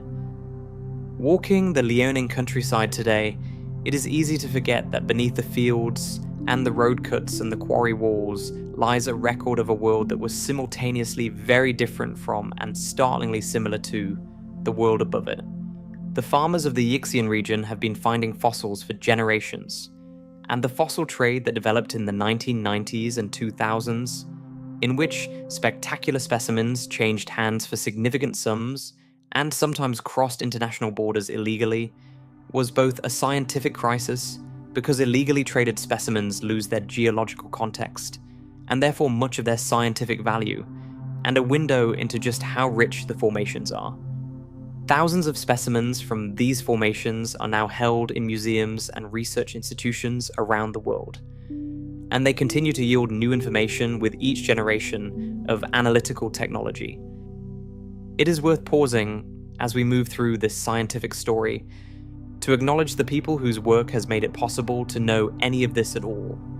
The field workers who spend weeks and months in remote and often uncomfortable landscapes, moving slowly across eroded formations with careful eyes and flexible bladed napping hammers and small brushes, are doing work that is physically demanding, intellectually exhilarating, and deeply underappreciated by most of the public that eventually benefits from it.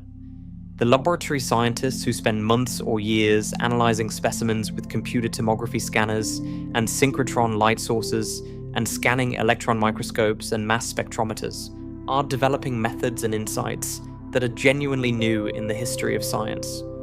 The science of Mesozoic nocturnality is young, barely 2 decades old as a systematic research program, and it is developing rapidly. The insects of the Mesozoic night are worth dwelling on at some length, because they were both the foundation of the nocturnal food web, and themselves a world of extraordinary diversity and biological complexity that remains largely unknown to most people interested in the age of dinosaurs. Insects have been on Earth for over 400 million years, and by the Mesozoic they had already been through several 100 million years of evolution that had produced extraordinary diversity of form and habit. The Jurassic and Cretaceous saw explosive insect diversification associated with the radiation of flowering plants. A co-evolutionary relationship that produced the origins of pollination and the flowering plant-insect partnerships that still structure most terrestrial ecosystems today. But the night-active insects were also diversifying rapidly, pressed by their own evolutionary pressures and shaping the evolutionary pressures on the nocturnal dinosaurs and proto-mammals that hunted them. Moths, the Lepidoptera in their night-flying majority, are one of the most important groups to consider. The earliest moths appear in the fossil record by the Middle Triassic, making them contemporaries of the earliest dinosaurs, and they diversified continuously through the Jurassic and Cretaceous. By the late Cretaceous, there were already moths of many different shapes and sizes. Some small and delicate, hovering at the flowers of early angiosperms in the warm nights of the subtropical Cretaceous. Others larger and more robust, resting on tree bark during the day in their extraordinary cryptic camouflage and flying on strong wings through the darkness. They were nutritious, abundant, and wherever they flew in quantity, they supported the animals that had evolved to catch them. Beetles, the Coleoptera, are the most species-rich group of animals on Earth today, a fact that prompted the biologist J.B.S. Haldane's famous remark, perhaps apocryphal, that God had an inordinate fondness for beetles. Many beetle species are nocturnal, and the wood-boring beetles that the Alvarez saurids appear to have specialized in breaking into were already present in the Cretaceous forests, burrowing into the dead and dying wood of conifers and early hardwoods, producing the concentrations of protein-rich larvae that made a specialist log breaker's life viable. The specific ecological relationship between the Alvarez saurids and the wood-boring beetles they hunted represents one of the most precisely drawn examples of a trophic relationship in Mesozoic paleontology, a dinosaur and its prey linked not by a gut content fossil, but by the precise fit between the animal's single hooked forelimb and the specific mechanical challenge of gaining access to beetle galleries in timber. Cockroaches, which have changed relatively little in their basic body plan over 300 million years, were abundant in the Mesozoic, as was a diversity of orthopteran insects. The group that includes modern crickets and katydids. These insects were producing sound in the dark of the Mesozoic night. The stridulation of crickets, the high-frequency calls produced by rubbing wing surfaces together, is one of the oldest continuously operating biological communication systems on the planet. Mesozoic crickets were calling in the Jurassic forests when the earliest feathered dinosaurs were learning to glide. The soundscape of the Mesozoic night was not silent.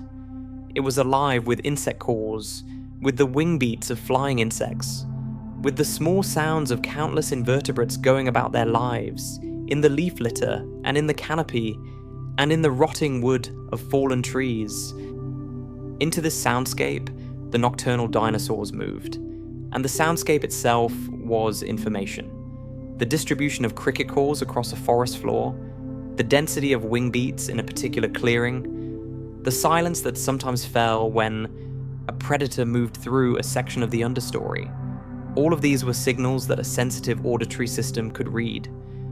Predators that could parse the insect soundscape, that could detect the subtle changes in the acoustic environment that indicated either the concentration of prey insects, or the presence of other predators, or the disturbance signature of a fleeing mammal. had an advantage that was refined continuously over millions of years. The small Mesozoic mammals that shared the night with the nocturnal theropods were themselves producing and responding to sound.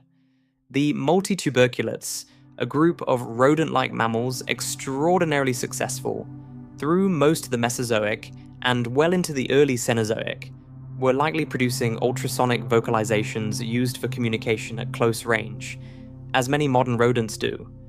Their tiny dentition and their high metabolic rates required frequent feeding, and their nights were filled with the constant activity of foraging through leaf litter and along fallen logs, finding insect larvae, seeds, fungi, and small invertebrates. They were not quiet animals in the ecological sense, even if their individual sounds were too high-pitched for most dinosaurian ears to register directly. The chemical environment of the Mesozoic night was rich with information in ways that are easy to overlook. Every animal leaves chemical traces of its passage, trails of shed skin cells, the gland secretions, urine, feces, and the volatile organic compounds that emanate from a warm body. In the humid, warm conditions of many Cretaceous environments, these chemical signals would have been intense and long-lasting. The olfactory world of a small nocturnal theropod moving through a Cretaceous forest was layered and complex. A chemical map of recent and not so recent activity overlaid on the background chemistry of the forest itself. The smell of living and rotting vegetation, the specific scent signatures of different species of prey and competitor and potential mate, the directional information encoded in concentration gradients, all of these could be passed by an olfactory system evolved to read them. The interaction between smell and memory is particularly interesting in this context. Navigation by olfaction requires not just the ability to detect and identify scents, but the ability to remember what specific scents mean, where they come from, and how to use their distribution to reconstruct the geography of the environment. This is cognitively demanding in a way that navigation by vision in a well-lit environment is not, because visual landmarks are immediately visible from a distance, while olfactory landmarks must be actively searched for by moving through space and sampling the chemical environment at each point. An animal that navigates primarily by smell is building a mental map of its environment through accumulated experience and memory in a way that places particularly high demands on hippocampal and associative brain structures. The enlarged brains of the small nocturnal theropods were, in part, brains built for exactly this kind of olfactory navigation and memory. Consider what it would mean to know a Cretaceous forest the way Cuvier knew one. Not the forest as a visual landscape of trees and ferns and open ground, the way a hawk sees it from above, but the forest as a chemical landscape, dense with the overlapping signatures of hundreds of species, with trails of past activity that persist for hours or days, with concentration gradients that indicate the direction and recency of movement. This is a different kind of knowing than the knowing of a visual predator.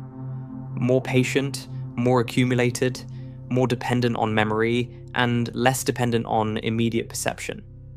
It is a kind of knowing that produces a different relationship to space and time, one in which the recent past is as present as the current moment, and in which the world extends in all directions as a remembered and anticipated chemical field rather than an immediate visual scene. There is one physiological development without which none of the nocturnal dinosaur story makes sense, a development so fundamental that it underlies everything else we have been discussing, and that connects the world of the dinosaurs to the world of modern birds and mammals in the most direct way imaginable. This is the evolution of endothermy, the biological generation of metabolic heat, and its relationship to the feathers that so many small theropods carried. The question of dinosaur warm-bloodedness has a long and contentious history in paleontology. For most of the 20th century, the prevailing view was that dinosaurs were ectotherms, cold-blooded in the popular sense, dependent on environmental warmth to power their bodies. This view was partly a holdover from an older understanding of dinosaurs as large, slow, reptilian animals partly a response to the genuine absence of direct evidence for endothermy in the fossil record, and partly a consequence of the enormous metabolic cost of full endothermy, which requires roughly 10 times more food intake per unit of body mass than ectothermy to sustain. The revision of this view began in earnest in the 1970s, when the paleontologist Robert Bakker began arguing, in papers that were initially controversial and eventually influential, that the anatomy, posture, and ecological behavior of many dinosaurs was inconsistent with ectothermy and more consistent with some degree of elevated, sustained metabolic activity. Bakker's arguments were forceful, but were sometimes seen as overreaching, and the debate that followed was productive in forcing paleontologists to think more carefully about the evidence for and against warm-bloodedness in different dinosaur groups and at different stages of the Mesozoic. The discovery of feathered dinosaurs in the Liaoning deposits of China in the mid-1990s brought new and decisive evidence to the debate. Feathers are extraordinarily effective insulators, one of the best biological materials for retaining body heat relative to their weight. Modern birds rely on their feathers to maintain body temperatures of 40 degrees Celsius and above in environmental conditions that range from the poles to the equator. A feather coat of the kind preserved on many small Liaoning theropods would have had significant insulating value only if the animal beneath it was generating metabolic heat worth retaining. An ectotherm wearing a feather coat would, in most conditions, be insulated from the environmental warmth it needed to power its body. The feathers make sense only if the animal was already warm, and the animal could only be warm if it was generating heat metabolically. The bone histology evidence points in the same direction. In living animals, there's a strong correlation between metabolic rate and the pattern of bone growth, with high metabolic endotherms showing rapid, sustained bone growth through the early years of life, and ectotherms showing slow, intermittent growth that pauses during cold or dry periods. When paleontologists examined the bone histology of many theropod dinosaurs by cutting thin sections and examining them under a microscope, they found patterns of rapid, sustained growth that were characteristic of endotherms. The bones of many theropod dinosaurs grew quickly, continuously, and in patterns that implied the kind of high-octane physiology associated with warm blood. The isotopic evidence is more recent and in some ways the most direct. The relative proportions of different isotopes of oxygen in bones and teeth are temperature-dependent in predictable ways, and by measuring oxygen isotope ratios in the fossils of different body parts, or by comparing the isotope ratios in the fossils of dinosaurs to those of associated ectotherms in the same deposit, researchers can make inferences about body temperature.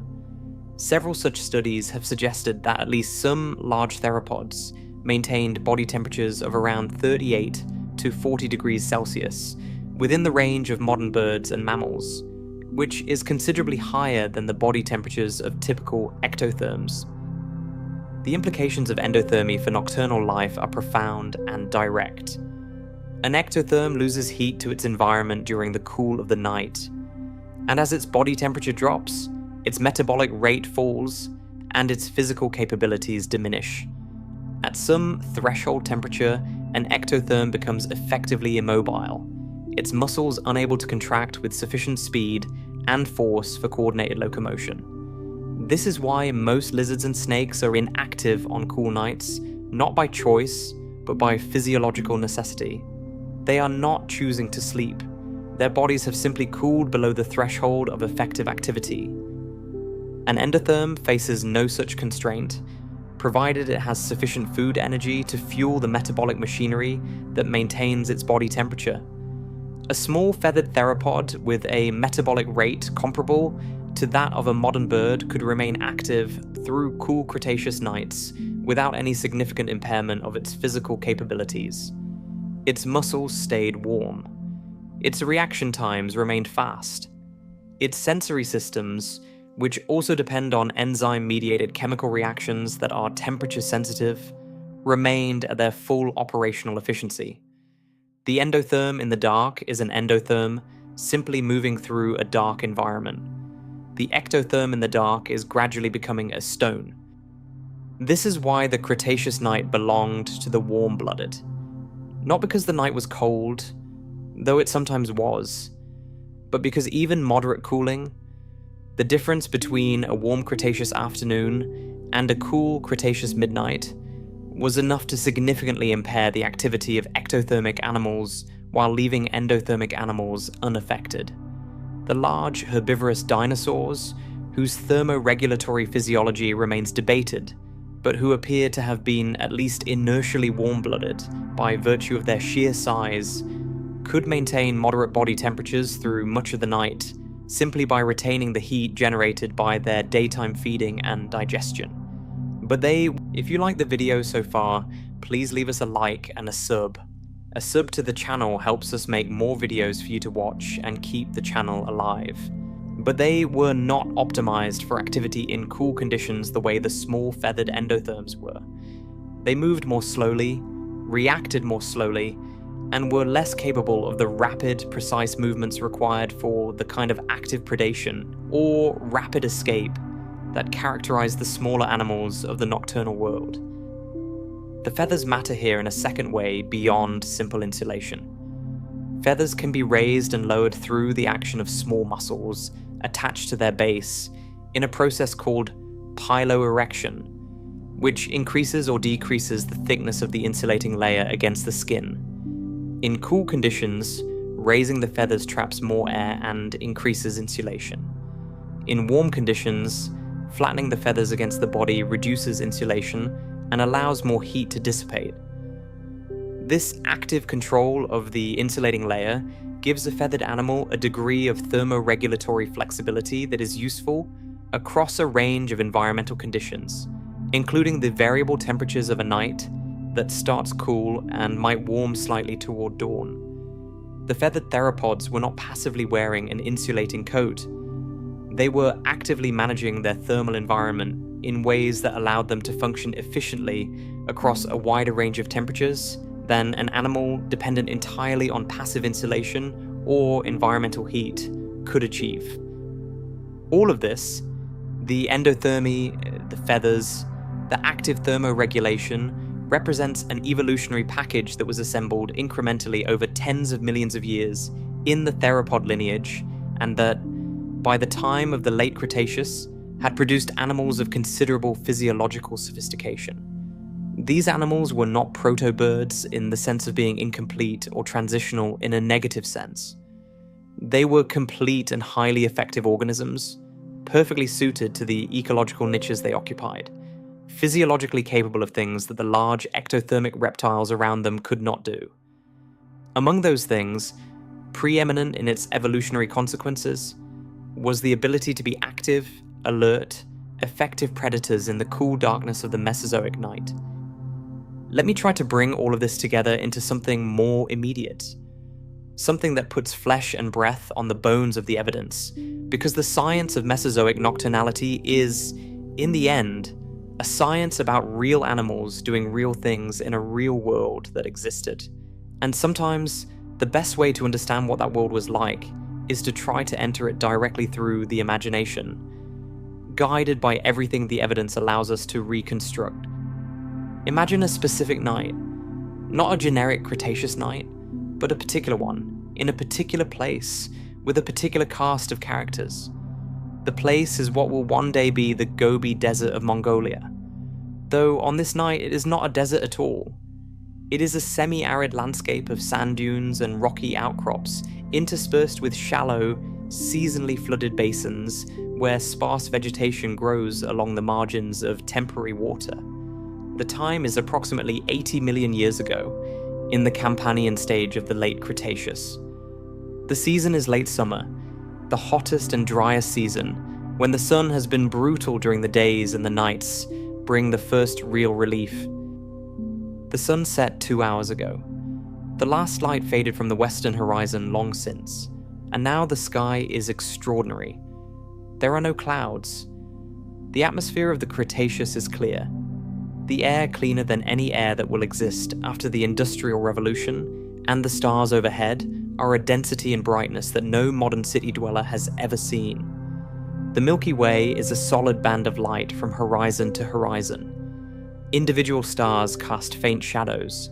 The three-quarter moon has not yet risen, and in the meanwhile, the darkness is as close to absolute as a clear night gets. In the shadow of a large sandstone outcrop, something is sitting very still. It is small, about the size of a large chicken, though its proportions are different. Its neck is longer, its tail is long and straight, its arms are short and strange, ending in a single, robust claw. Its body is covered in a dense coat of hair-like feathers, fine and soft, more like down than the aerodynamic flight feathers of a modern bird, and in the darkness they give it a slightly rounded, compact silhouette. This is Shibuya.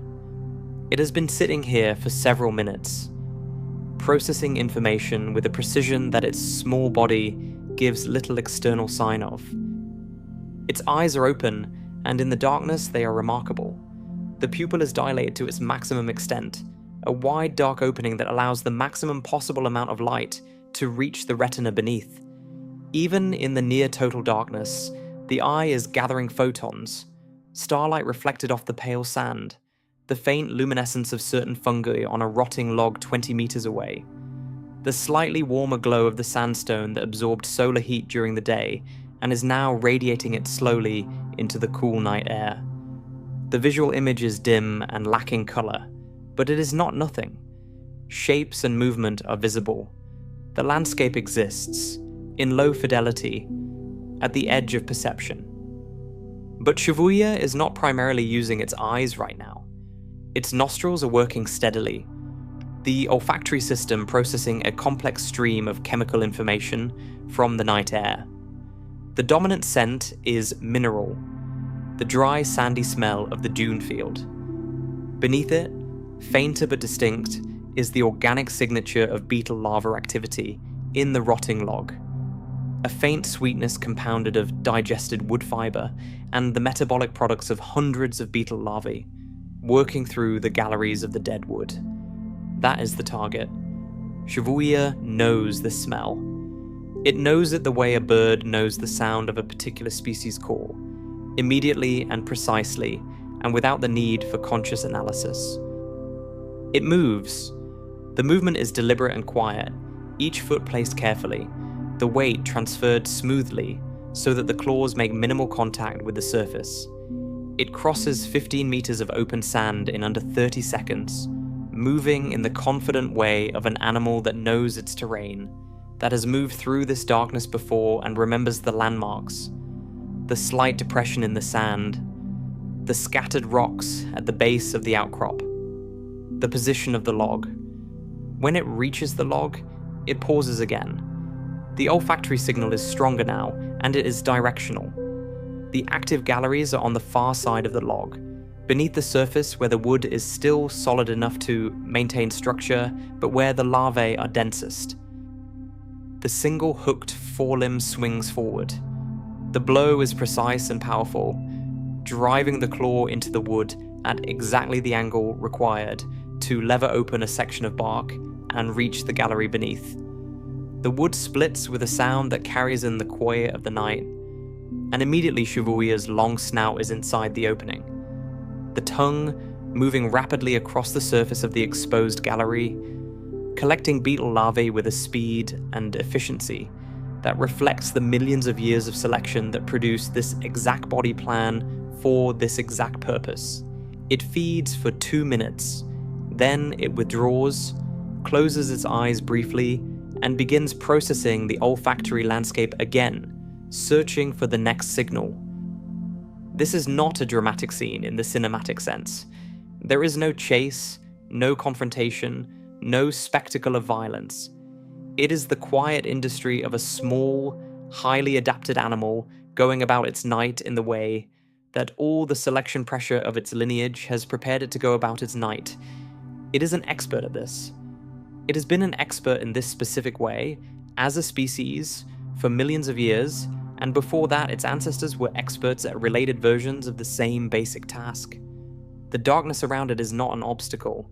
It is the context in which it operates with maximum efficiency, the environment to which every detail of its anatomy is tuned. Somewhere on the far side of the dune field, something larger is moving. Velociraptor, perhaps, or one of its slightly larger relatives, moving on its own nocturnal circuit, following a different set of olfactory signals toward larger prey. These two animals coexist in the same landscape, but their ecological worlds barely overlap. One is hunting beetles, the other is hunting multituberculates. One is working logs and termite mounds, the other is working the open spaces between dunes where small mammals move between their burrows and feeding sites in the darkness. The Geodocta Knight has room for both of them, and for many others besides, each specialized enough to occupy its own slice of the nocturnal resource base without directly competing with its neighbors.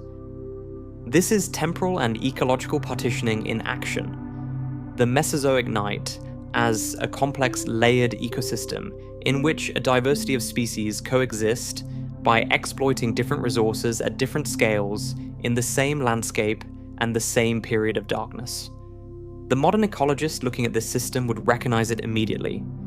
It has the structure of any well-developed nocturnal community in any modern ecosystem. The small specialist insectivore, the medium-sized opportunistic predator, the larger pursuit hunter, the scavenger that moves through the landscape behind the hunters, cleaning up what they leave, each occupying a distinct niche, each shaped by its niche, each part of a community that could not exist without all its other parts. The night that was 66 million years away from ending, for most of its participants, had been running for something like 150 million years by the time of the Geodocta ecosystems. It had already been the incubator of remarkable experiments in biology, the testing ground for sensory systems and physiological adaptations, and behavioral strategies that were still being refined and elaborated at the moment the asteroid fell and changed everything.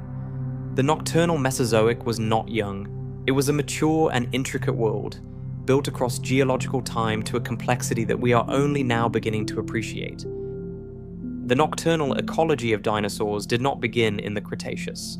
It has Jurassic roots, and those roots in turn extend back into the Triassic, to the very origins of the dinosaur lineage itself. To understand how pervasive and how ancient the relationship between dinosaurs and the dark really was, we need to go back further than the Geodocta dunes and the Liaoning lake beds, back to the earliest chapters of the dinosaur story, when the Archosaur radiation was still in its earliest stages, and the world was recovering from the worst mass extinction in the history of animal life. The Triassic period, which followed the Permian extinction and preceded the Jurassic, was a world in recovery. The Permian extinction had been so catastrophic, eliminating perhaps 96% of marine species and 70% of terrestrial vertebrate species, that the subsequent recovery was slow and uneven. The early Triassic was a world of low diversity and ecological simplification, with a few successful lineages dominating landscapes that had once been far more complex. But as the Middle Triassic progressed, diversity began to recover, and among the recovering lineages was the Archosaur group that would eventually give rise to the dinosaurs. The earliest dinosaur relatives, the Dinosauriforms, were small to medium-sized bipedal animals that appear in the fossil record in the Middle and Late Triassic of South America, Africa, and Europe. Sites like the Isigualasto Formation of Argentina, the Santa Maria Formation of Brazil, and the Manda Beds of Tanzania have produced these earliest dinosaur relatives, and they paint a picture of animals that were already physiologically more active and metabolically more dynamic than their ectothermic contemporaries. Their posture was erect rather than sprawling. Their growth rates, inferred from bone histology, were relatively rapid. Some researchers have argued that even the earliest dinosauriforms showed evidence of elevated metabolic rates, perhaps not full endothermy in the sense of a modern bird, but something intermediate, a metabolic rate that was higher than a modern lizard, and that supported more sustained, aerobically powered activity. These early animals were living in a world that was ecologically unstable in ways that favored generalism and physiological flexibility. The Triassic saw multiple extinction pulses within its own duration, events that repeatedly pruned the recovering diversity and opened ecological opportunities for the groups that survived each pruning. The dinosaur forms, and eventually the dinosaurs themselves, were among the most successful survivors of these pulses, partly because their physiology allowed them to function under a wider range of environmental conditions than their ectothermic competitors. The Triassic world had long nights.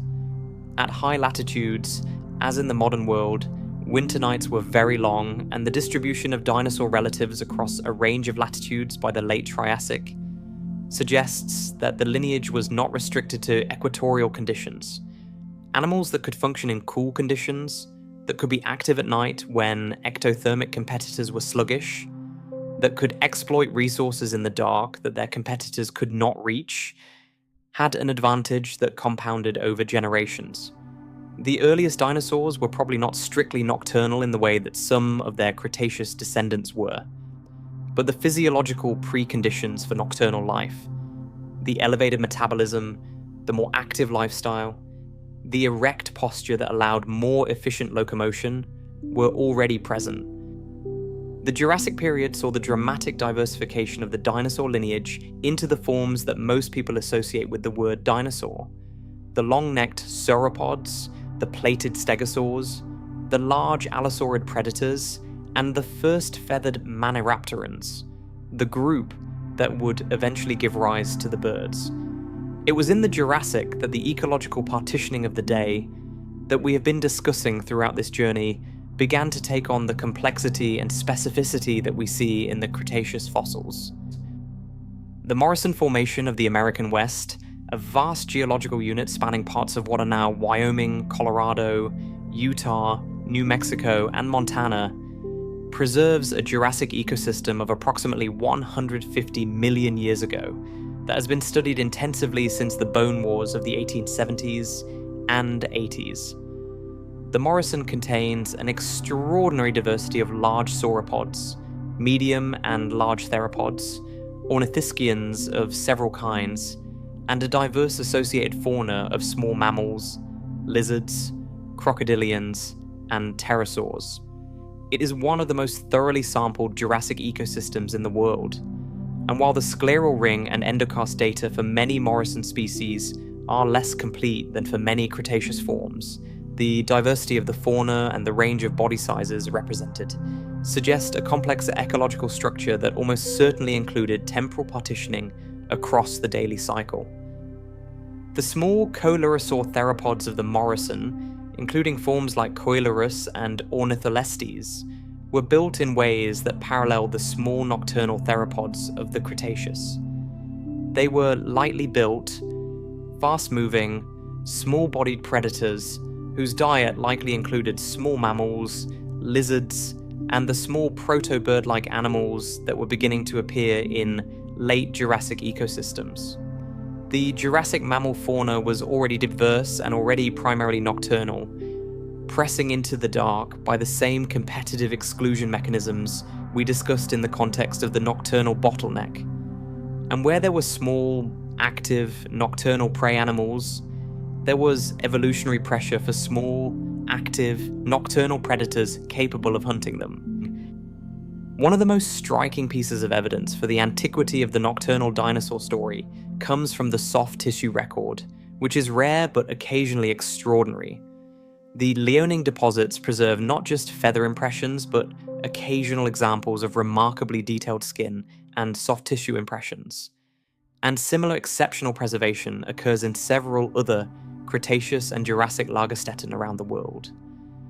The Yixian Formation has produced specimens of Psittacosaurus, a small-beaked dinosaur distantly related to the horned ceratopsians, preserved with soft tissue that retains enough structural information to allow detailed reconstruction of the external appearance of the animal, including the distribution of pigmentation across the body surface.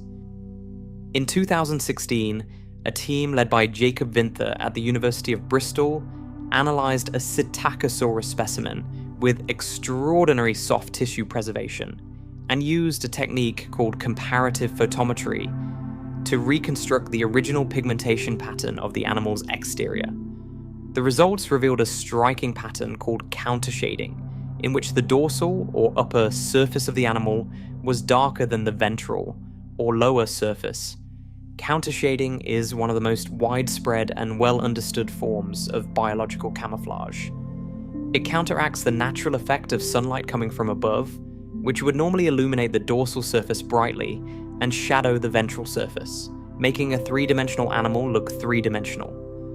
By having a darker dorsal surface and a lighter ventral surface, a countershaded animal flattens its visual appearance from the sides, making itself harder to detect against complex backgrounds. Countershading is found in an enormous range of animals today, from zebras and deer to many species of bird and fish, and it functions best in relatively open, well-lit environments where detection from a distance is the primary threat. But Vinther's analysis went further. The degree and distribution of countershading in the Psittacosaurus specimen was compared to the countershading patterns of modern animals living in different light environments. Animals living in open, brightly lit environments, like deer in open grassland, have relatively subtle countershading. Animals living in dense, shaded forest environments have more extreme countershading because the light environment under a closed canopy is itself more diffuse and complex. The Psittacosaurus specimen showed an extreme countershading pattern consistent with an animal living primarily in a shaded forest environment rather than in open, sunny conditions. This is an indirect but fascinating piece of evidence for the light environment that at least some dinosaurs occupied. An animal that evolved its coloration for a closed canopy forest environment was an animal living in shade, in the complex, dappled, low-light conditions under dense tree cover. The same conditions that favored the development of large, light-sensitive eyes. The same conditions that favor olfactory and auditory over purely visual navigation. The same conditions that blur the boundary between day and night, because full daylight is already filtered and reduced to something closer to the ambient light levels of dawn or dusk in the open country beyond the trees. The light under a Cretaceous forest canopy was not the same as the light in the open floodplains and river margins that much of the popular imagery of the dinosaur age portrays. It was green and dim and shifting. The sunlight fragmented into moving patches by the movement of leaves in the warm Cretaceous breeze.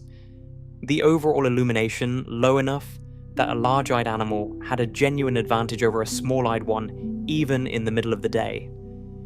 In this sense, the adaptation to low-light conditions that we observe in many small feathered dinosaurs was not purely a nighttime adaptation. It was an adaptation to a forest world in which truly bright conditions were the exception rather than the rule, and in which the continuum from forest floor shade to the darkness of the night was much more gradual and much less sharply divided than it would be for an animal living in the open. This realization shifts the entire story in a subtle but important way. The nocturnal adaptations of the small feathered theropods were not solutions to an extreme and unusual environment. They were refinements and extensions of adaptations that were already useful in the forest interiors where many of these animals spent their lives. The large eye that gathered light in a moonlit clearing was also the large eye that resolved detail in a dim forest understory. The sensitive nose that tracked a mammal by scent through the dark was also the sensitive nose that found insect colonies hidden inside logs in the middle of the day. The elaborate cochlea that localized prey by sound in the dark was also the elaborate cochlea that detected the wing beats of a moth against the background noise of a rustling forest canopy. The nocturnal and the forest adapted were not separate evolutionary trajectories. They were the same trajectory, extended step by step from the dim interior of the ancient forest into the full darkness of the night. The world the small theropods inhabited was a world of graduated shadow, and they were its masters at every point along the gradient from shade to darkness. That mastery, refined across millions of years in the Jurassic and Cretaceous forests, of a warm and wet and biologically exuberant world, was one of the great unremarked achievements of the age of dinosaurs. a secret success story running parallel to the famous spectacle of the giants. Quiet and small and invisible to everything except the most careful attention and the most precise instruments. There is one final chapter in the story of the nocturnal dinosaurs that deserves its own careful telling, because it is both the most catastrophic and, in its long consequences, the most generative. This is the story of what happened to the world of the Cretaceous night when the asteroid fell. On a morning approximately 66 million years ago, a rocky body approximately 10 to 15 kilometers in diameter struck the shallow carbonate platform of what is now the Yucatan Peninsula of Mexico at a velocity of roughly 20 kilometers per second. The energy released in the impact was equivalent to roughly 1 billion Hiroshima bombs detonated simultaneously. The impact excavated a crater over 180 kilometers in diameter. If you like the video so far, please leave us a like and a sub. A sub to the channel helps us make more videos for you to watch and keep the channel alive. Vaporized enormous volumes of carbonate and sulfate rock, ignited wildfires across much of the Americas through a blanket of superheated ejecta returning through the atmosphere, and launched a column of debris and vaporized rock into the stratosphere that eventually spread around the entire globe. The darkness that followed was different from any darkness the Mesozoic world had ever seen. It was not the darkness of a cloudy night, lit by the glow of the moon at its edges and full of the familiar sounds and smells of a functioning ecosystem. It was a darkness caused by the global distribution of fine particulates in the upper atmosphere, blocking sunlight to a degree that dramatically reduced photosynthesis across the entire planet for months, and that reduced global temperatures by several degrees Celsius for months to years. This was the impact winter, and it was more total and more sustained than any ordinary winter the Earth had experienced. For the nocturnal dinosaurs, the immediate darkness of the impact winter was paradoxically less immediately lethal than it was for many of their diurnal counterparts. Animals built for darkness have already solved the problem of navigating and finding food in low light conditions. The small feathered theropods, the alvarezsaurids and troodontids, and deinonychosaurs with their large eyes and sensitive noses and fine-tuned cochleae were not immediately helpless in a suddenly darker world. They had been navigating darkness their entire lives, and their descendants had been navigating it for millions of years. The darkness of the impact winter was deeper and more sustained than what they had evolved for, but it was not a qualitatively different challenge. It was the same challenge, extended. What killed them, in the end, was not the darkness itself. It was the collapse of the food web. The insects and small mammals and lizards that the small nocturnal theropods depended on were themselves dependent on the broader ecosystem, on the plants and fungi and decomposers that formed the base of the terrestrial food web. When photosynthesis crashed, the living plant material collapsed. The insect communities that depended on living plants collapsed with it. The small nocturnal theropods found themselves in a world where their prey was disappearing not because of darkness, but because of starvation, and their own starvation followed. The survivors of the extinction were the animals that could break the dependence on living plant material in their food web. Seed eaters that could subsist on the seeds that lay dormant in the soil through months of darkness. Omnivores that could shift from one food source to another as individual resources disappeared. Detritivores and decomposers that could exploit the enormous pulse of dead organic material that the extinction event itself produced. Among the dinosaurs, the only lineage that survived was the one that included the small-bodied, flexible-feeding early birds, whose generalist digestive systems and modest energetic requirements allowed them to persist through the impact winter on whatever remained available. The small nocturnal theropods, for all their sensory sophistication, were too specialized.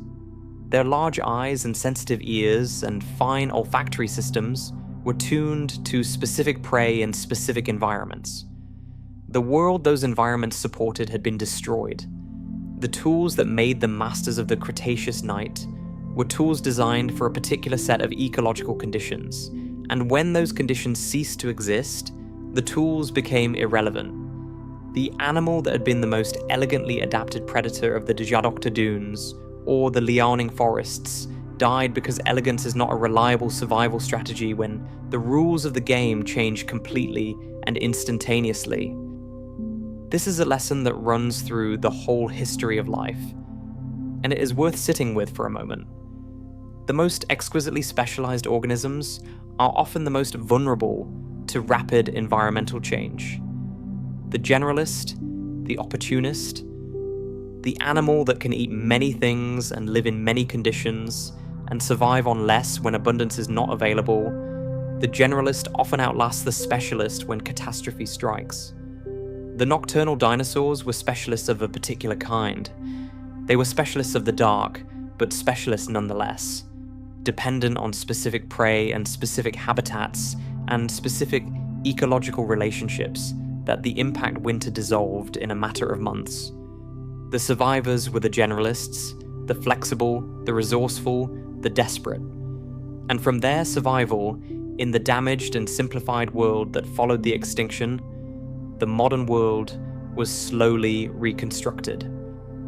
Among the survivors were the birds that gave rise to the owls, and the owls in turn rediscovered the night, finding in its darkness the same resources and the same opportunities that the small theropods had exploited for 150 million years. The night was patient. It waited through the extinction and through the long recovery that followed. And when animals capable of exploiting it fully re-evolved, it received them. The parallel between the Mesozoic nocturnal ecology and the modern nocturnal world is one of the most striking in all of paleontology, not because the same species persist, but because the same ecological logic persists. The night imposes the same challenges regardless of which geological period it falls within. It demands the same solutions. It rewards the same physiological investments. And so the world of the Cretaceous night, separated from us by 66 million years of geological time and one catastrophic mass extinction, looks, in its basic ecological structure, remarkably like the world outside your window right now. Wherever in the world you are, wherever on this planet the darkness is currently gathering or has already fallen. Small warm-bodied animals moving through the dark, predators following prey by nose and ear as much as by eye, insects calling in frequencies calibrated to the night, seeds waiting underground for conditions that have not yet arrived. The same shapes of life, filled by different species in different epochs, animated by the same relentless logic of natural selection, working on the same set of problems in the same set of conditions. The night is ancient. Its ecology is ancient. And the animals that move through it tonight are the inheritors of a tradition of darkness that runs unbroken from the Mesozoic forests and polar woodlands, where feathered dinosaurs hunted by starlight all the way forward to the present moment, to the owl lifting from its perch at the edge of the tree line as the last light fades from the western sky. Tonight, as you settle toward sleep, the darkness around you is ancient in a way that is difficult to hold fully in the mind. The darkness that falls each night on this planet has been falling for 4.5 billion years. Through every era of geological time, through every extinction and recovery and diversification that the history of life has cycled through, the darkness was here before the first dinosaur walked the earth, and it will be here long after the last memory of any living thing has faded from the universe. It is perhaps the most constant feature of our planet's history, more constant than any ocean, any mountain range, any configuration of continents. What is new is not the darkness. What is new is what lived within it. The nocturnal dinosaurs are gone in the sense that matters most immediately. Shuvuya is gone. The small Deinonychosaurs that threaded the Cretaceous forests at midnight are gone. The anorognathid pterosaurs, whose enormous eyes gathered the starlight of a Jurassic night sky, are gone. The polar hadrosaurs that endured months of continuous darkness in a world that no longer exists, that call to each other in low resonant harmonics across frozen floodplains under a curtain of stars, are gone. 66 million years have elapsed since the last of them moved through a world that was theirs, and that span of time is so great that it defeats ordinary imagination almost completely. And yet the darkness they moved through is the same darkness. The stars they navigated by are mostly the same stars, changed in their brightness and position by the small drift of stellar proper motion over 66 million years, but overwhelmingly the same stars, burning the same nuclear fires, casting the same faint silver light over a sleeping world. When you look up at the night sky on a clear night, far from the lights of any city, you are seeing very nearly what a small feathered deinonychosaur saw from a clearing in a Cretaceous forest. The Milky Way overhead in its full density, the bright planets moving slowly against the fixed stars, the slow wheel of the constellations across the hours of the night. The darkness connects us to them across the gap of deep time in a way that daylight does not quite manage. Daylight has been shaped by civilization, by agriculture, by the built environment, by our transformation of the land surface. But the darkness of a truly dark night is unchanged. It is a living fossil, the one feature of the ancient world that neither geological catastrophe nor human activity has managed to alter. And through that unchanged darkness, the forms of the Mesozoic night still press toward us, faint but real if we know how to look. The owl hunting over a winter field is not Shibuya, but it is the same solution to the same problem, the same convergence of large eye and sensitive cochlea and fine-tuned olfaction deployed against the same target, a small warm animal moving through cold darkness. The barn owl does what Shibuya did, not by inheritance from Shibuya, but by rediscovery, by independent arrival at the same ancient answer. And in that rediscovery, there is something that feels like continuity, even if it is technically convergence. The night has always needed hunters, and hunters have always needed the night. And the anatomy required is always the same anatomy, arrived at by different paths from different starting points in different epochs. The dinosaurs that lived in darkness were not accidents or anomalies.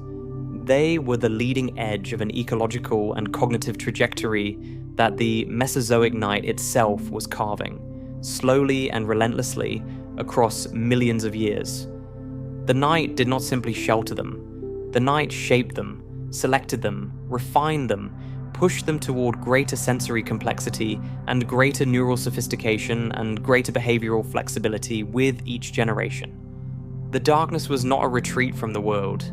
It was a pressure that built something new within the dinosaur lineage, something that survived the extinction in the form of the birds and has been expanding and diversifying in the post-Cretaceous world ever since.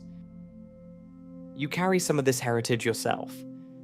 The nocturnal bottleneck that pressed your mammalian ancestors into the dark for 100 million years left marks in your biology that are still present. Your color vision, reduced and rebuilt from the wreckage of the bottleneck, remains impoverished compared to that of a bird. Your sense of smell, expanded and refined during those long dark millennia, remains more sensitive than your daytime experience might suggest. Your night vision, the ability your eyes have to expand their pupils to their maximum and draw on the rod cells at the edges of your retina to gather whatever dim light is available, is a legacy of all those generations of small, night-moving, darkness-surviving ancestors. You are a diurnal animal who was once nocturnal, just as the birds are nocturnal animals who were once diurnal. The night has shaped everything, and everything still carries its marks. So as you close your eyes now and the darkness gathers around you, and the sounds of the waking world begin to soften and recede, take a moment to feel the company you are in. Not the lonely darkness of an empty universe, but the inhabited darkness. The darkness that has always been full of movement and sensation, and the quiet lives of creatures adapted to its particular demands. Somewhere, even now, In a field or a forest or a desert, a small, warm-blooded animal with large dark eyes is moving through the night with absolute confidence, in the dark that surrounds it. Its eyes are gathering starlight, its nose is reading the wind, its ears are mapping the invisible world around it with precision a daylight animal could not imagine. This is what... Rest now. The night has always known how to take care of those who trust it. It has been practicing for a very long time. Where in the world are you watching from? Let me know in the comments. And don't forget to subscribe if you want to see more videos like this. See you on the next one.